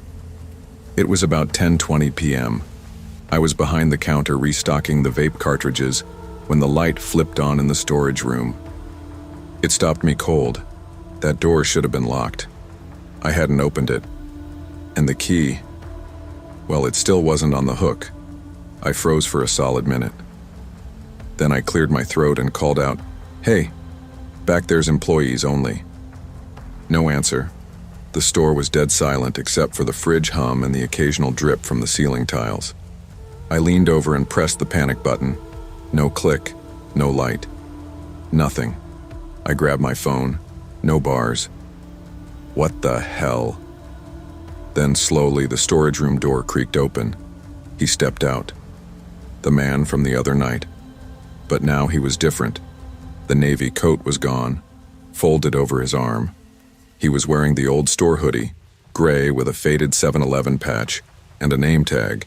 It said Matt. I don't know why, but that scared me more than anything else. Like he wasn't just someone in the store, but someone who belonged in it. Like the kind of ghost that pretends to be a memory. He didn't speak. He just watched me. Not angry, not smiling, just watching. I didn't scream. I moved. I ducked low, snatched the fire extinguisher off the wall and bolted out from behind the counter. As he stepped into the light, I hit him with a blind spray and used the cloud to run past him. I knocked over a rack of Doritos behind me, anything to slow him down, and sprinted to the back emergency exit. The alarm blared. The night air hit me like a punch, cold and wet and loud with rain. I ran straight to the weed dispensary next door. The bud tender saw my face and didn't ask questions. He locked the door and called the cops. When they got there, the store was empty. No man, no coat, nothing. The key was still missing. The back door? Unlocked from the inside. The police did what they could. Dusted some prints, checked the security tape. That's when things got stranger. The footage showed me, at the counter, restocking. But when they rewound to the moment the man should have stepped out. Glitch. A looping frame. The same 3 seconds of empty hallway. Over and over. The officer said the file was probably corrupted. I didn't believe that. I never went back. Carla tried to get me to finish the week. Was probably just a break-in. "We'll get the lock replaced," she said. "Police think it." But I told her no. I told her to shred my W-2 and send my last check in the mail. That Sunday, I packed up my apartment. Even though the store was only 5 blocks from where I lived, it felt like it was breathing down my neck. Every time I stepped outside, I scanned the sidewalk for a navy coat. I started sleeping with my phone on my chest and a kitchen knife tucked under my pillow. I told myself I was being dramatic. Until Wednesday morning, I got a text from Carla. "Found the missing key. Was in your old locker. Weird." I didn't respond. I didn't even open the message for hours. It just sat there on my lock screen while I stared at the ceiling. I never kept that key. That locker was always empty except for a protein bar and a mini bottle of Advil. The next night, I got an email from an unknown address. Subject line, "Still here." No message, no attachments, just those 2 words. I deleted it without opening it. Then another came. 3 days later. Same subject, same nothing. I called the police again. Officer Reyes remembered me. "Could be spam," he said. "We can do. We can open a report, but unless there's a threat, there's not much. I think it's the man who was in the store." "Do you have his name?" "No." "Then we can't connect him to the emails, I'm sorry." I was tired of apologies. I left Portland by the end of March, moved down to Ashland. Smaller town, more artists, less shadows. I found a studio above a bakery, took a gig editing grant proposals for a nonprofit. I told no one I was leaving.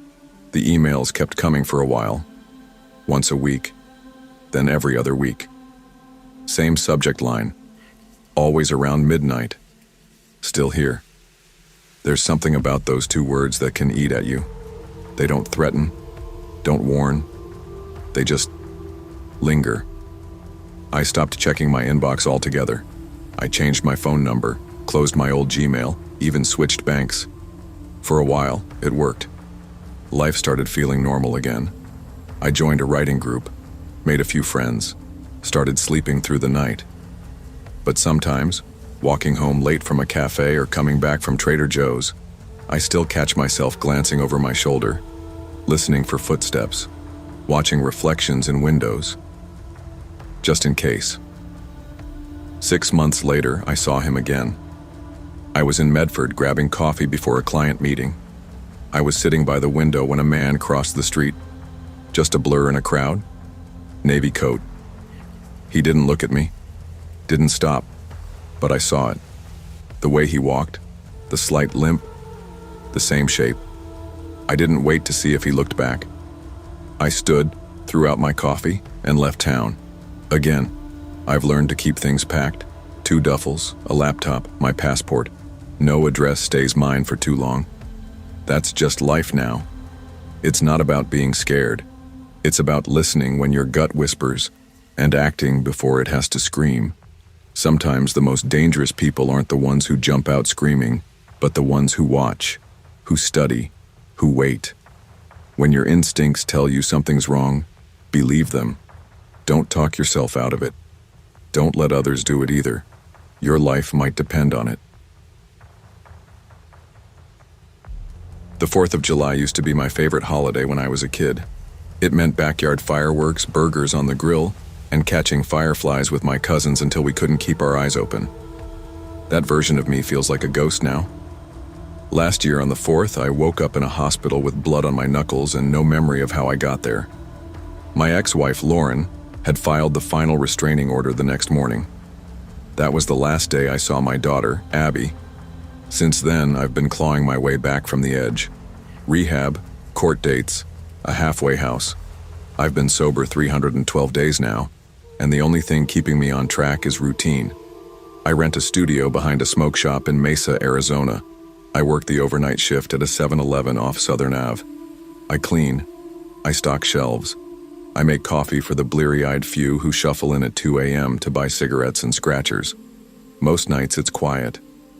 I like quiet. That's why I noticed right away when something felt off. It started July 5th. I was already on edge from the fireworks. Loud bangs set off something in me. Not a memory exactly, just a surge of adrenaline I couldn't explain. The kind that makes your chest tight for no reason. Around 9:45 p.m., a man walked in. Tall guy, work boots covered in red dust, oil-stained mechanic uniform. His name patch read, Caleb. He had the kind of smile that was just a little too wide, like he'd practiced it. "Busy night?" he asked. "Not really," I replied, scanning a box of Gatorades behind the counter. "You here all night alone?" I hesitated. "Pretty much." "You guys keep a gun back there or anything?" That one made me pause. I forced a smile. "Just me and the panic button." He nodded slowly, bought a fountain drink, paid in cash, walked out without another word. I watched him get in his truck, old Ford, rusted bumper, fuzzy dice swinging from the mirror. I've dealt with weird customers before, meth heads, drunks, lonely guys with too much time and not enough therapy. But something about Caleb stayed in my chest, like smoke that wouldn't clear. Half an hour later, I heard the coffee pot bubbling. I hadn't touched it. When I walked over, a pack of gum was gone from the counter. No bell, no door chime. I checked the back door. Still locked. I was sure I'd locked it, I always do. But I checked it again anyway, then circled the store like I was looking for a mouse in a maze. There was nothing. Just me. And the gnawing feeling that I wasn't really alone. Around 11:20 p.m., I went to mop up a spill near the slushie machine and saw it. A dirty boot print on the supply closet door. Smudged. Oil-soaked. Same pattern as the boots Caleb had been wearing. I didn't even hear the door open. I turned on every light in the store, walked every aisle twice, checked the cooler. Nothing. The place was still. I texted my manager, Rita. "Someone's messing around, just a heads up." She didn't reply. Not unusual. Rita kept her phone off half the time and smoked cloves behind the dumpster during breaks like the store was a burden she tolerated. I tried to settle back into my routine, but I couldn't stop checking over my shoulder. The clock crawled. The AC buzzed. Every little beep from the microwave felt like a scream. Then at 1:35 a.m., the bell rang. A girl walked in, maybe 17, blue hoodie, torn leggings, eyes like she hadn't slept in days. I straightened up. "You okay?" She didn't answer. Just walked up to the counter and whispered, "Is there somewhere to hide?" I was about to ask more when Caleb's truck pulled into the lot. The girl saw it and bolted behind the counter, crouching below the register. "Don't let him see me," she whispered, shaking. Caleb walked in slow, empty-handed, smile gone. "You see a girl come in? Hoodie, maybe nervous. Said she needed a ride." I shook my head. "Nah, no one since one." He stared at me for a long time. "She lies. Don't let her fool you." Then he walked out. The bell above the door felt like a warning shot. I reached for the phone. I called 911, told them a young girl came in, seemed terrified, said she was being followed. They promised to send someone. 20 minutes passed. No one came. The girl sat behind the counter, knees to her chest. I offered her a bottle of water, which she took without speaking. She looked so small crouched there, like a kid hiding during a school lockdown. "My name's Daniel," I said. "Casey," she whispered. I asked if she wanted to call someone. She shook her head. "He's not my dad," she said finally. "He tells people that, but he's not. He's been showing up places, stores, my school. My mom thought he was just some handyman." She paused, looked around like she didn't trust the walls. One night I woke up. He was standing over me. Said I owed him something. I sat back. My stomach felt like it was folding in on itself. She pulled a backpack from under the counter, unzipped it. Inside were 4 7-Eleven name tags, all scratched and worn. She handed me one. It read, Danny. My throat closed. I hadn't gone by that name since my first job in Tulsa, years ago. Different life. Where did you get this? She didn't answer, just looked at me, dead serious. He keeps them, says they're trophies. If your name's on one, he's coming back. I didn't know what to say. My palms started to sweat. The cameras blinked. For a moment all the feeds went black. When they came back, the lot was empty. No truck, no Caleb, nothing. Rita came in at 4 a.m. like nothing happened. I told her everything. The guy, the girl, the name tag, the missing footage. She gave me that look people give when they're deciding whether to call HR or just chalk it up to a bad night. Probably a runaway, she said. Cops will find her. If not, she'll come back for snacks. I told her about the name tag. She rolled her eyes. You sure it's not yours? I quit on the spot, packed my locker, tossed my apron, walked out without a goodbye. I tried following up on Casey, called the precinct, asked if a report had been filed. They had nothing. No Casey, no incident report, no call log from me, even though I had the time-stamped call on my phone. Just a void, like none of it happened. I started sleeping with the lights on again. I moved to Flagstaff a week later, took a job delivering meals for a food bank. It pays like crap, but it's honest. I don't wear name tags anymore. Don't use the name Danny. That person's gone. But some nights around 2 or 3 a.m., I swear I hear a door chime. Sometimes in my dreams. Sometimes when I'm wide awake, unloading boxes in a quiet alley or gassing up my truck in the middle of nowhere. Once, in a motel lobby 3 states away, I saw a man in dusty boots flipping through the lost and found. He picked up a name tag, smiled, and walked out. I didn't follow. I just left. Drove all night. Didn't stop until the sun came up. People don't believe you until it's too late. Sometimes, not even then. Trust your instincts. When something feels off, it usually is. It doesn't matter how calm someone seems or how polite they are. Monsters don't always hide in shadows. Sometimes they walk in wearing a name patch and ask for a fountain drink. I didn't tell anyone I was leaving Seattle. No texts, no calls, no tearful airport goodbye. I just got in my rusted '04 Nissan with the bad alignment and a back seat full of thrift store luggage, and I drove until my lungs stopped feeling tight. I made it to Raleigh on a Tuesday night with a dead phone and $73 to my name. By Thursday, I had a room rented over a pawn shop on Lakewood Drive and a job at a 7-Eleven a block down. The owner didn't ask for much, just that I show up, don't steal, and don't fall asleep behind the register. I told him I didn't sleep much anyway. That wasn't a lie. The night shift became a kind of refuge. Quiet, predictable. The store hummed with broken fluorescents and the floor tiles smelled like cheap bleach and frozen burritos. It was nothing, and I needed nothing. I liked that nobody knew me here. I liked that people didn't ask questions. Most of all, I liked that for 8 hours a night I had a counter between me and the world. Most customers were harmless. Drunk college kids, delivery drivers with Bluetooth headsets glued to their ears, and the occasional lonely soul who wanted to talk about conspiracy theories over a cup of burnt coffee. Then he started showing up. I noticed him the first time because he didn't do anything strange. No eye contact, no awkward questions, just grabbed a bottle of iced tea and a pack of sunflower seeds, paid in cash, and left. He wore a gray hoodie, jeans, and a faded red baseball cap. Normal, forgettable. But then he came the next night. Same time, same items, same silence. On the third night, he finally looked up. "You always work this late?" he asked. I shrugged.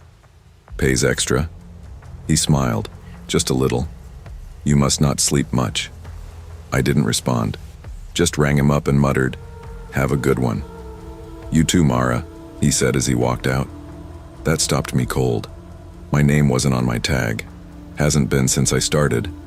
It just says cashier in plain print.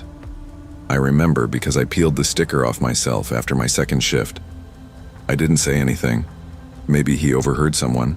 Maybe he saw my resume or W-2. I tried to tell myself there was an explanation. People notice more than you think. But even as I told myself that, a small, electric fear crawled up my spine. He came back again the next night, and the next. Every single night at exactly 2:17 a.m. I started noticing the patterns. Always the same entrance. Slow, like he was waiting for something. Always the same items. Iced tea, sunflower seeds. Except some nights he wouldn't buy anything. He'd just wander the aisles. One lap, then out. I tried to be polite. I tried not to let my voice shake. I learned that if I didn't ask questions, he didn't offer answers. One night, around the 8th visit, I broke my own rule. "You live around here?" He glanced up, that same half smile. Not anymore. That night after he left, I rewound the camera feed from the back corner. I don't know what I was looking for. Maybe proof he was just weird and not dangerous, but I found something else.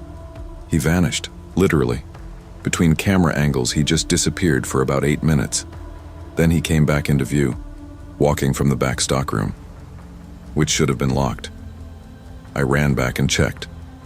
Lock was still latched. No sign of a break-in, no forced entry. But something was missing. My spare keys. They were gone. I'd kept them clipped under the register drawer, tucked behind the shift manual. No one knew they were there. I told my shift manager the next morning. She barely looked up from her clipboard. Borrowed them and didn't log it. Happens. Probably just misplaced them. Or maybe maintenance. I wanted to scream. But I didn't. I just nodded and walked away. The next few nights I started locking the bathroom from the inside, even while cleaning it. I changed my walking route home. Took different streets, different buses. Still, like clockwork, he came back. Always at 2:17 a.m. Until one night. He didn't. That should have been a relief. But the silence felt wrong. Empty. Too empty. At 3:12 a.m., just before I was about to restock the cooler, my phone buzzed. Unknown number. One message. "Don't look so happy. I'm already inside." I dropped the phone. Not metaphorically.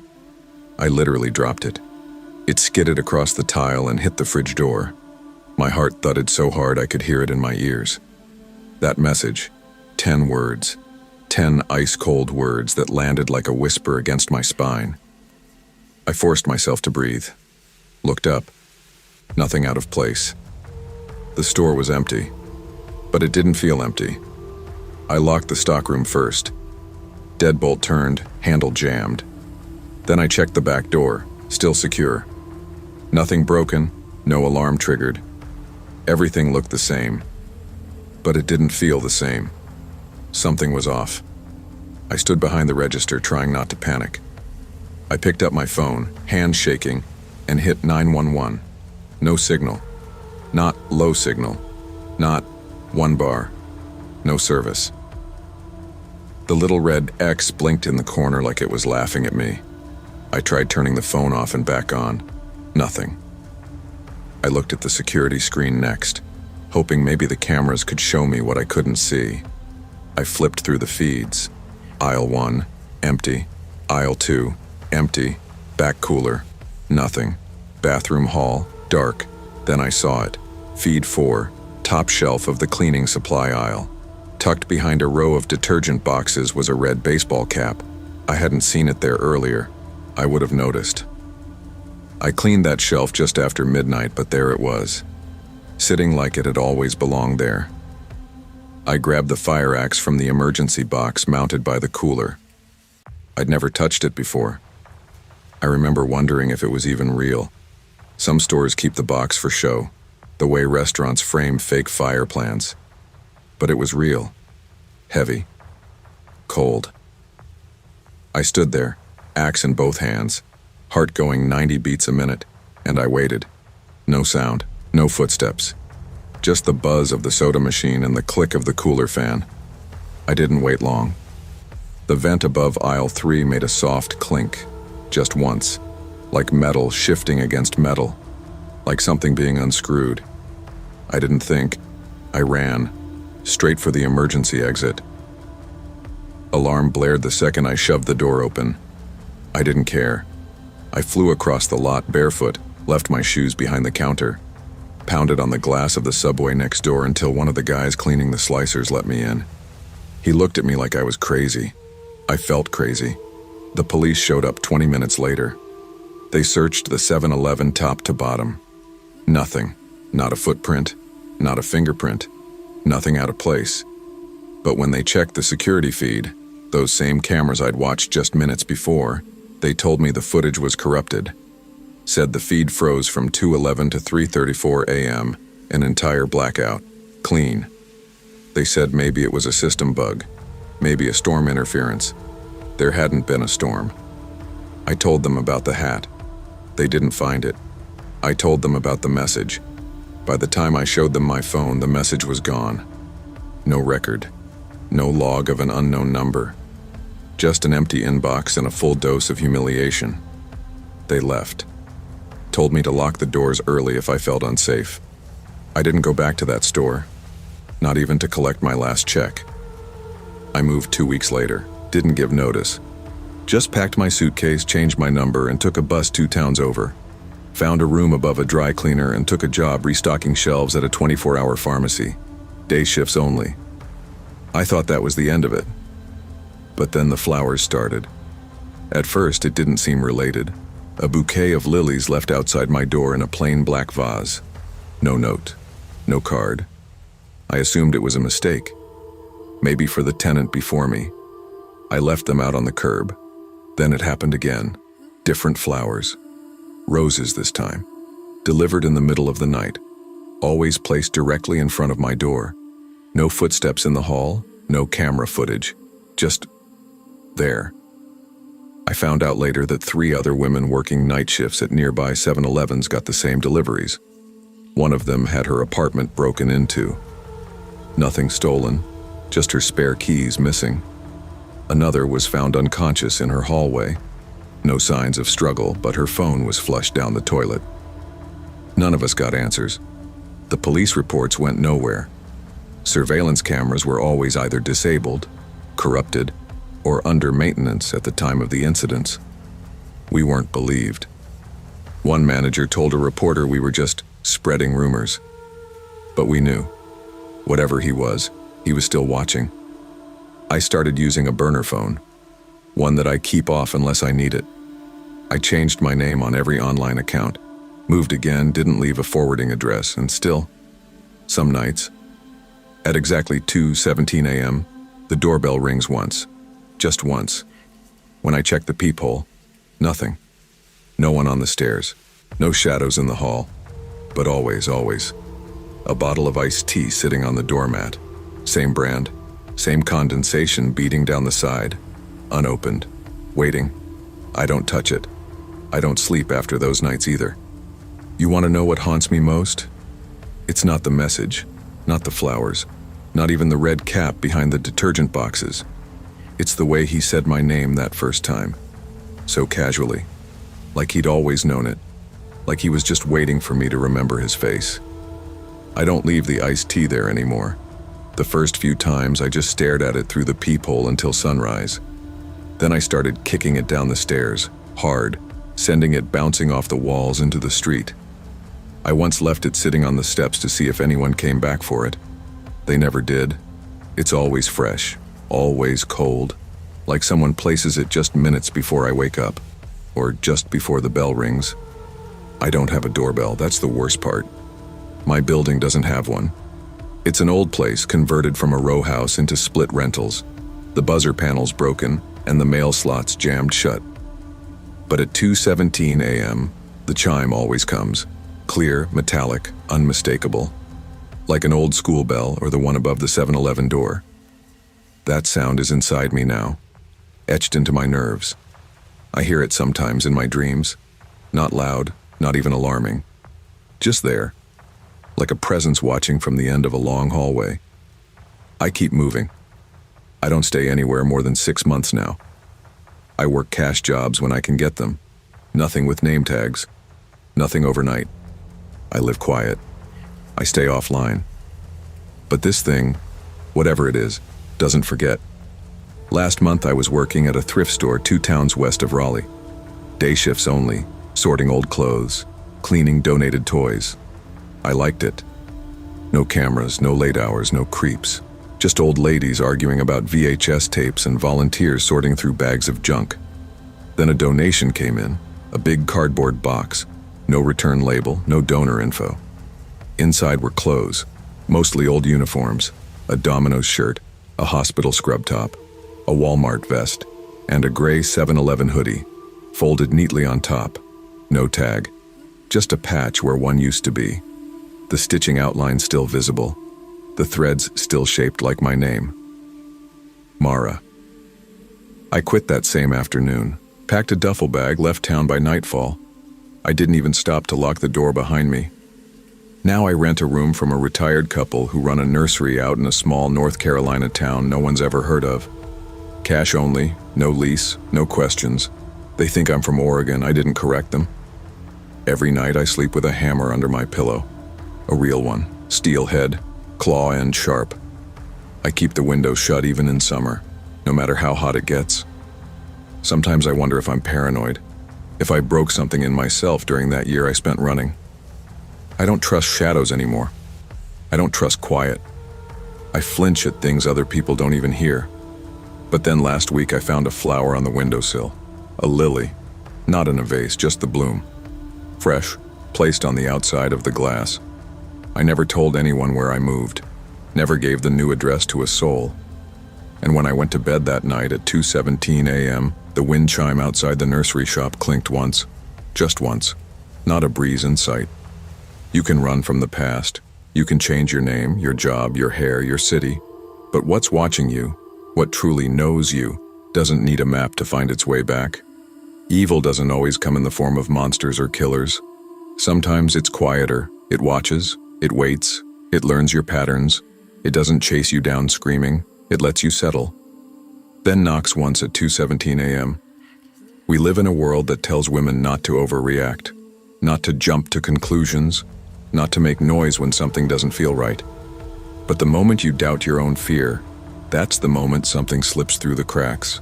So trust your gut, change your locks, take the long way home. And when the bell above the door rings in a place it shouldn't, don't wait to see who walks in, because sometimes they were already inside.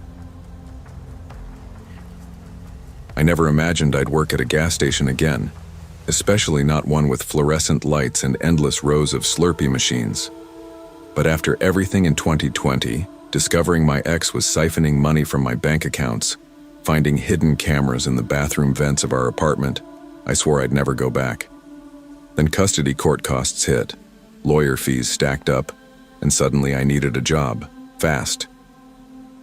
The night shift at a 7-Eleven on Parker Road in Aurora, Colorado, offered something I could afford and work while I handled hearings. I told myself it was temporary. My ex's name was Riley Quinn. That's still me. The store was tucked between a sketchy smoke shop and a half-abandoned strip of single-story storefronts. Fluorescent bulbs buzzed overhead. The concrete floor smelled faintly of bleach, oil, and stale coffee. Most nights I worked with Marcus, a quiet 19-year-old who played chess on his phone behind the counter, only speaking in monosyllables unless someone asked a question. I kept my head down, clocked in and out, and counted the hours. I stayed quiet because I had too much to lose. Custody, sanity, my daughter's trust. It was a Monday evening. I remember because the snow had just started falling, fluffy flakes drifting down outside like quiet warnings. I clocked in at 5:55 p.m., greeted Marcus with a nod, and got to work stocking the rolls and sweeping coffee grounds off the floor. Around 6:30, a man walked in, maybe mid-30s, crisp business casual shirt, jeans, clean shoes. He bought a pack of gum with cash, then looked up when I printed the receipt and waited until he saw my name printed on it. He folded it and tucked it into his jacket like it was a trophy. My name, Riley Quinn. I felt goosebumps on my arms, but I shrugged it off. I saw weird customers all the time, people who want receipts for tax records, accountability, or who just like the smell of printed paper. He came again, the next night, same time, same small purchase, paid in cash. This time it was a bottle of water, and he insisted on a receipt again. He glared when I wrote my name. It felt purposeful. I told Marcus what happened later on the night shift. He said, "Some people are just weird, I guess." People aren't weird. They're dangerous. But I stayed calm because I didn't have the luxury of fear. Not yet. On the 5th night, I started noticing odd things. The man didn't park in front. He walked in from the alley behind the store. Even though snow covered the ground, his shoes looked perfectly dry. I told Marcus again. He's coming in from the back, cameras glitching. The alley cam had static when he arrived, exactly 20 seconds every time, enough for him to enter without showing how he got there, enough to unsettle me. When I told the franchise manager, Dennis, he said he'd look into it and that maybe it was maintenance. I felt small. Nobody saw the flags waving in my bones. After that 5th night, I started watching the clock. The man came between 6:10 and 6:15 p.m., always paying cash, always asking for a receipt. There was a pattern. It became part of my nightly routine, waiting for that register beep and the printer clicking. When he walked out, he never looked back. No smile, no wave. Just my name circled on a folded strip of paper tucked into his jacket. I began noticing things in the store I hadn't before. The break room locker door that Marcus used sometimes. The backroom shelves. The dispensing area behind the counter. I checked the security system at the start of every shift. Everything looked normal. Then I'd remember the glitch. I'd rewind the alley cam and watch the static unfold, eyes narrowing until the timestamp shifted back to normal. No car, no tire tracks, no melting snow leading to the door. On the 6th night, I parked further down the lot to avoid being seen. I told Marcus I'd be out in 2 minutes and slipped into my car. Then I saw a small folded piece of thermal paper stuck beneath my windshield wiper. I ripped it out and my breath stalled. It was a receipt. My register. My name circled in red ink. No other message. No number. Just a silent, folded statement. My name. Enough to send my heart racing. I drove right to a friend's house and didn't go back. I told the police the next morning what happened. They asked if I thought I was being stalked. I said yes, but they needed a threat, a license plate, a criminal history. I had none of that. Just receipts, just weird. They filed a report, but I didn't feel safer. I stayed with my friend for 2 nights.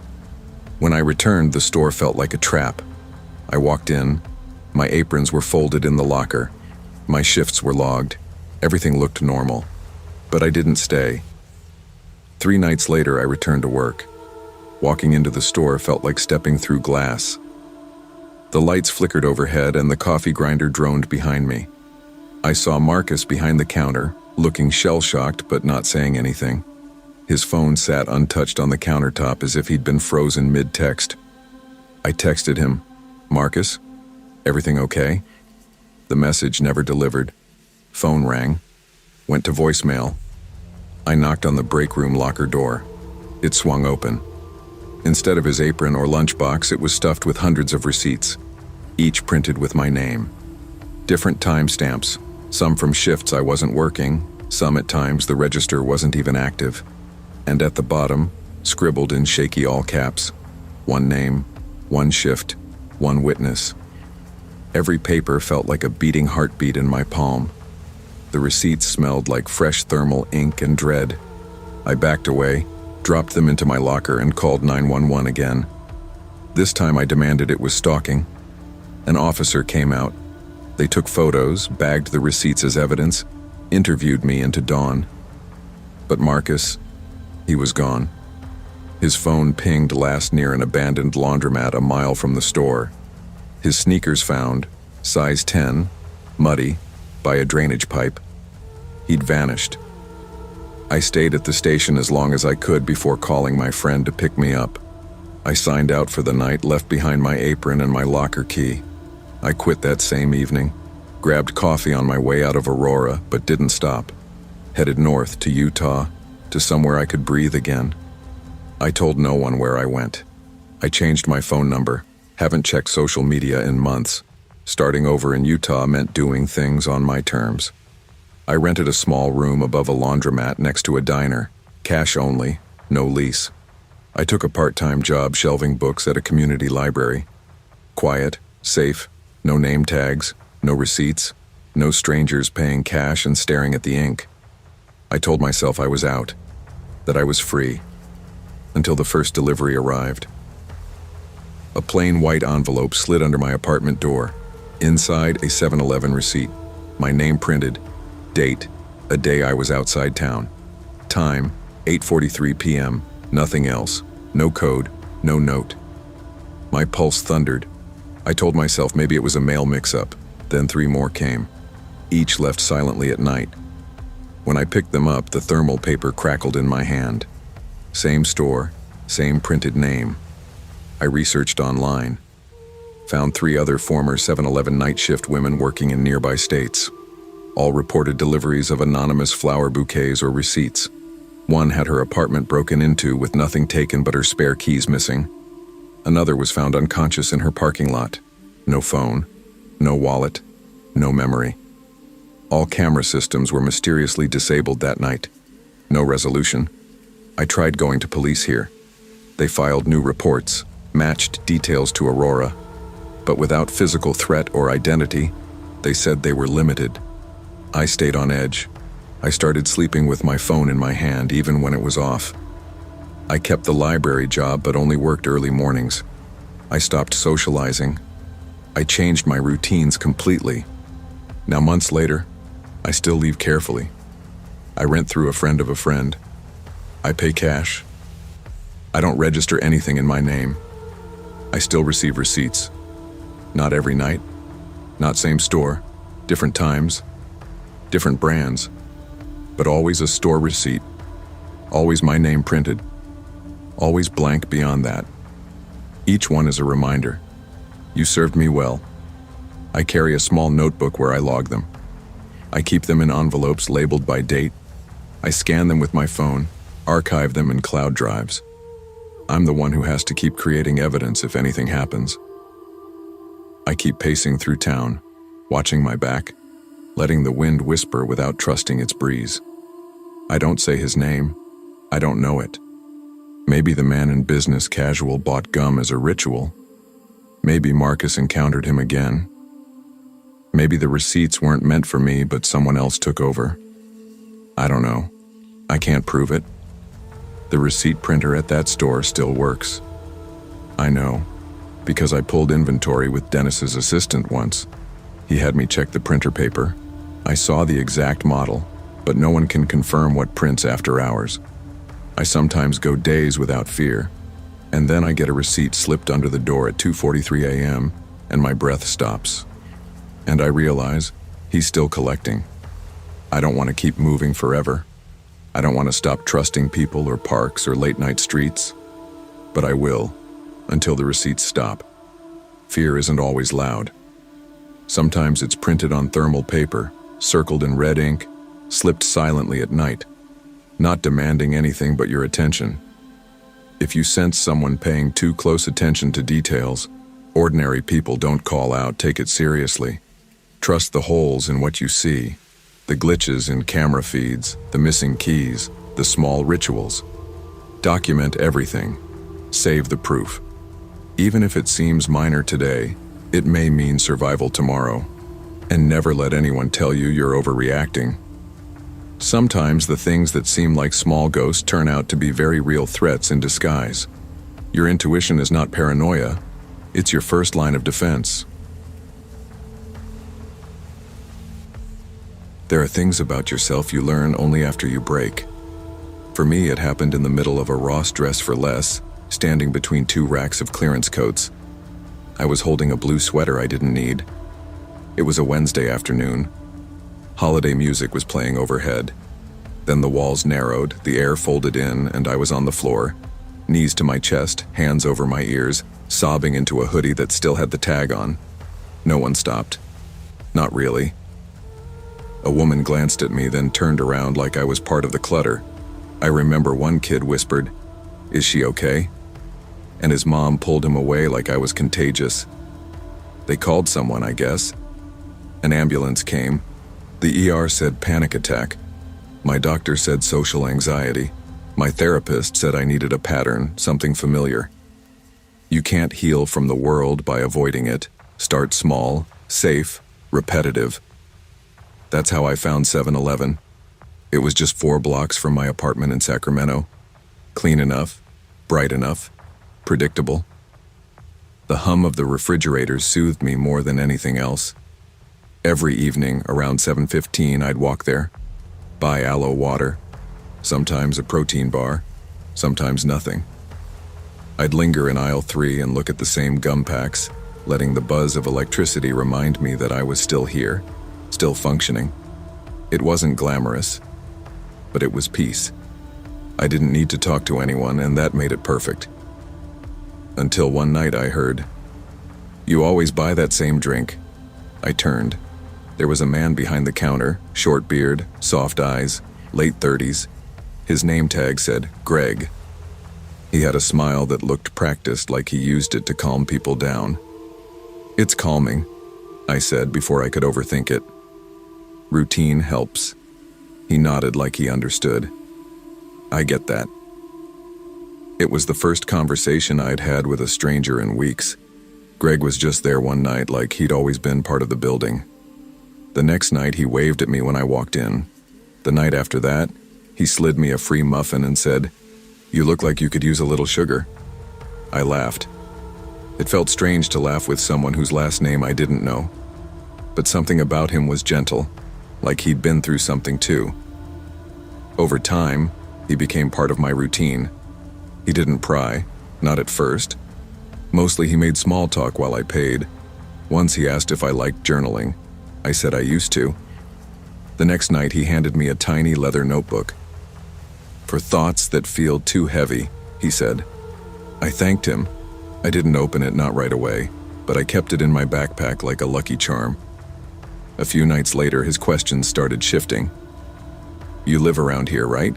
he asked, casual. "Just a few blocks," I said without thinking.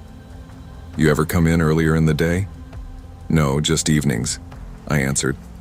"You always come alone?" That one landed a little harder. I smiled to hide the static in my chest. "Yeah, just me." He nodded and changed the subject, but I walked home with my hands clenched in my pockets that night. My steps felt too loud, the lights too dim. I double-locked the door when I got back to my apartment. I told myself I was being paranoid, that Greg was just a nice guy with no filter. I didn't know then how wrong I was. The next evening I went to the store like always, but Greg wasn't there. Behind the counter was a kid in a black beanie, name tag that said Raul. Probably 20. He looked new. I felt a weird kind of disappointment. I didn't realize until then how much I had built Greg into my ritual.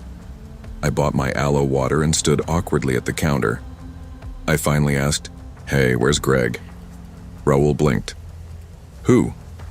"Greg," I said. "The guy who usually works at night. Beard, polite, kinda quiet." Raul stared at me for a second too long. "Greg doesn't work here." I almost laughed. "What do you mean?" "He was here like every night this week." He shook his head. "He used to. He got fired a few months ago, like way back. He wouldn't leave.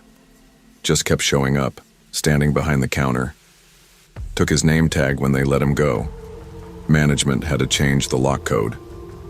My mouth went dry, but he served me, took my card, talked to me. Raul frowned. He shouldn't have had register access. No one's seen him since December. I left without saying anything else. My knees felt weak as I walked home. I went straight to the backpack where I kept the notebook. I opened it for the first time. Inside, page after page, 28 in total, were handwritten notes. Lena, 7:14 p.m., blue hoodie. Looked sad. Lena, 7:17 p.m., smiled, asked about almond milk. Lena, 7:19 p.m., said she lives close. Alone? There were dates, times, mood annotations, and at the very back, folded between 2 pages, was a photo. A photo of me, taken from behind loading a dryer in my apartment building's laundry room. I dropped the notebook. My hands were shaking. I locked every window. I didn't sleep that night. I went to the police the next morning. I handed over the notebook, showed them the picture, told them about Greg, if that was even his real name. They filed a report, took photos, said they'd look into it. That was it. He didn't threaten you, the officer said, almost apologetic. Prosecute unless it escalates. This kind of thing's hard to. I felt my insides cave. How much worse does it need to get? They said they'd patrol the area. No promises. I didn't go to 7-Eleven that night, or the night after. But on the third night I gave in. I needed something familiar. I needed to feel like the world hadn't shifted entirely off its axis. I walked in, hood up, heart racing. The store looked the same, maybe too much the same. My aloe water was already on the counter. I froze. No one was behind the register. No one else was in the store. I turned in a slow circle, dread rising like floodwater in my chest. Then I looked at the scratch ticket machine. Its screen, normally showing jackpots, was dark, except for one line typed in bold white letters. Routine helps. See you soon. I don't go out after dark now, not alone, not even for water. I moved apartments 3 weeks later. I didn't tell the landlord why, just said I needed to be closer to the train line. That was a lie. I needed to feel like I could disappear if I had to. I haven't heard from Greg, or whatever his real name is, but sometimes I find little signs that he might still be nearby. A receipt for aloe water folded and placed under my doormat. The same notebook, blank, left in my mailbox, even though it's locked. A message scribbled in chalk near the alley behind my new building. Some routines are hard to break. I still see a therapist. I'm on meds now. I journal, but never in anything someone else gave me. The scariest thing isn't the stalking or the messages or even the photo. It's how easy it was for me to mistake attention for kindness. Because when you're lonely, when you're scared, when you've forgotten how to breathe in public, someone simply noticing you can feel like safety. But not all attention is love. Not all kindness is harmless. Some people don't want to know you. They want to keep you. Predators don't always come with fangs or fists. Sometimes they wear name tags and hand you notebooks and ask how your day's going. Trust isn't built in routine. It's built in boundaries. Pay attention to the questions people ask and why they ask them. And when something feels off, it is. You don't need to wait for proof to protect yourself. Because no matter how familiar the aisle, if you're being watched, it's not a routine, it's a setup.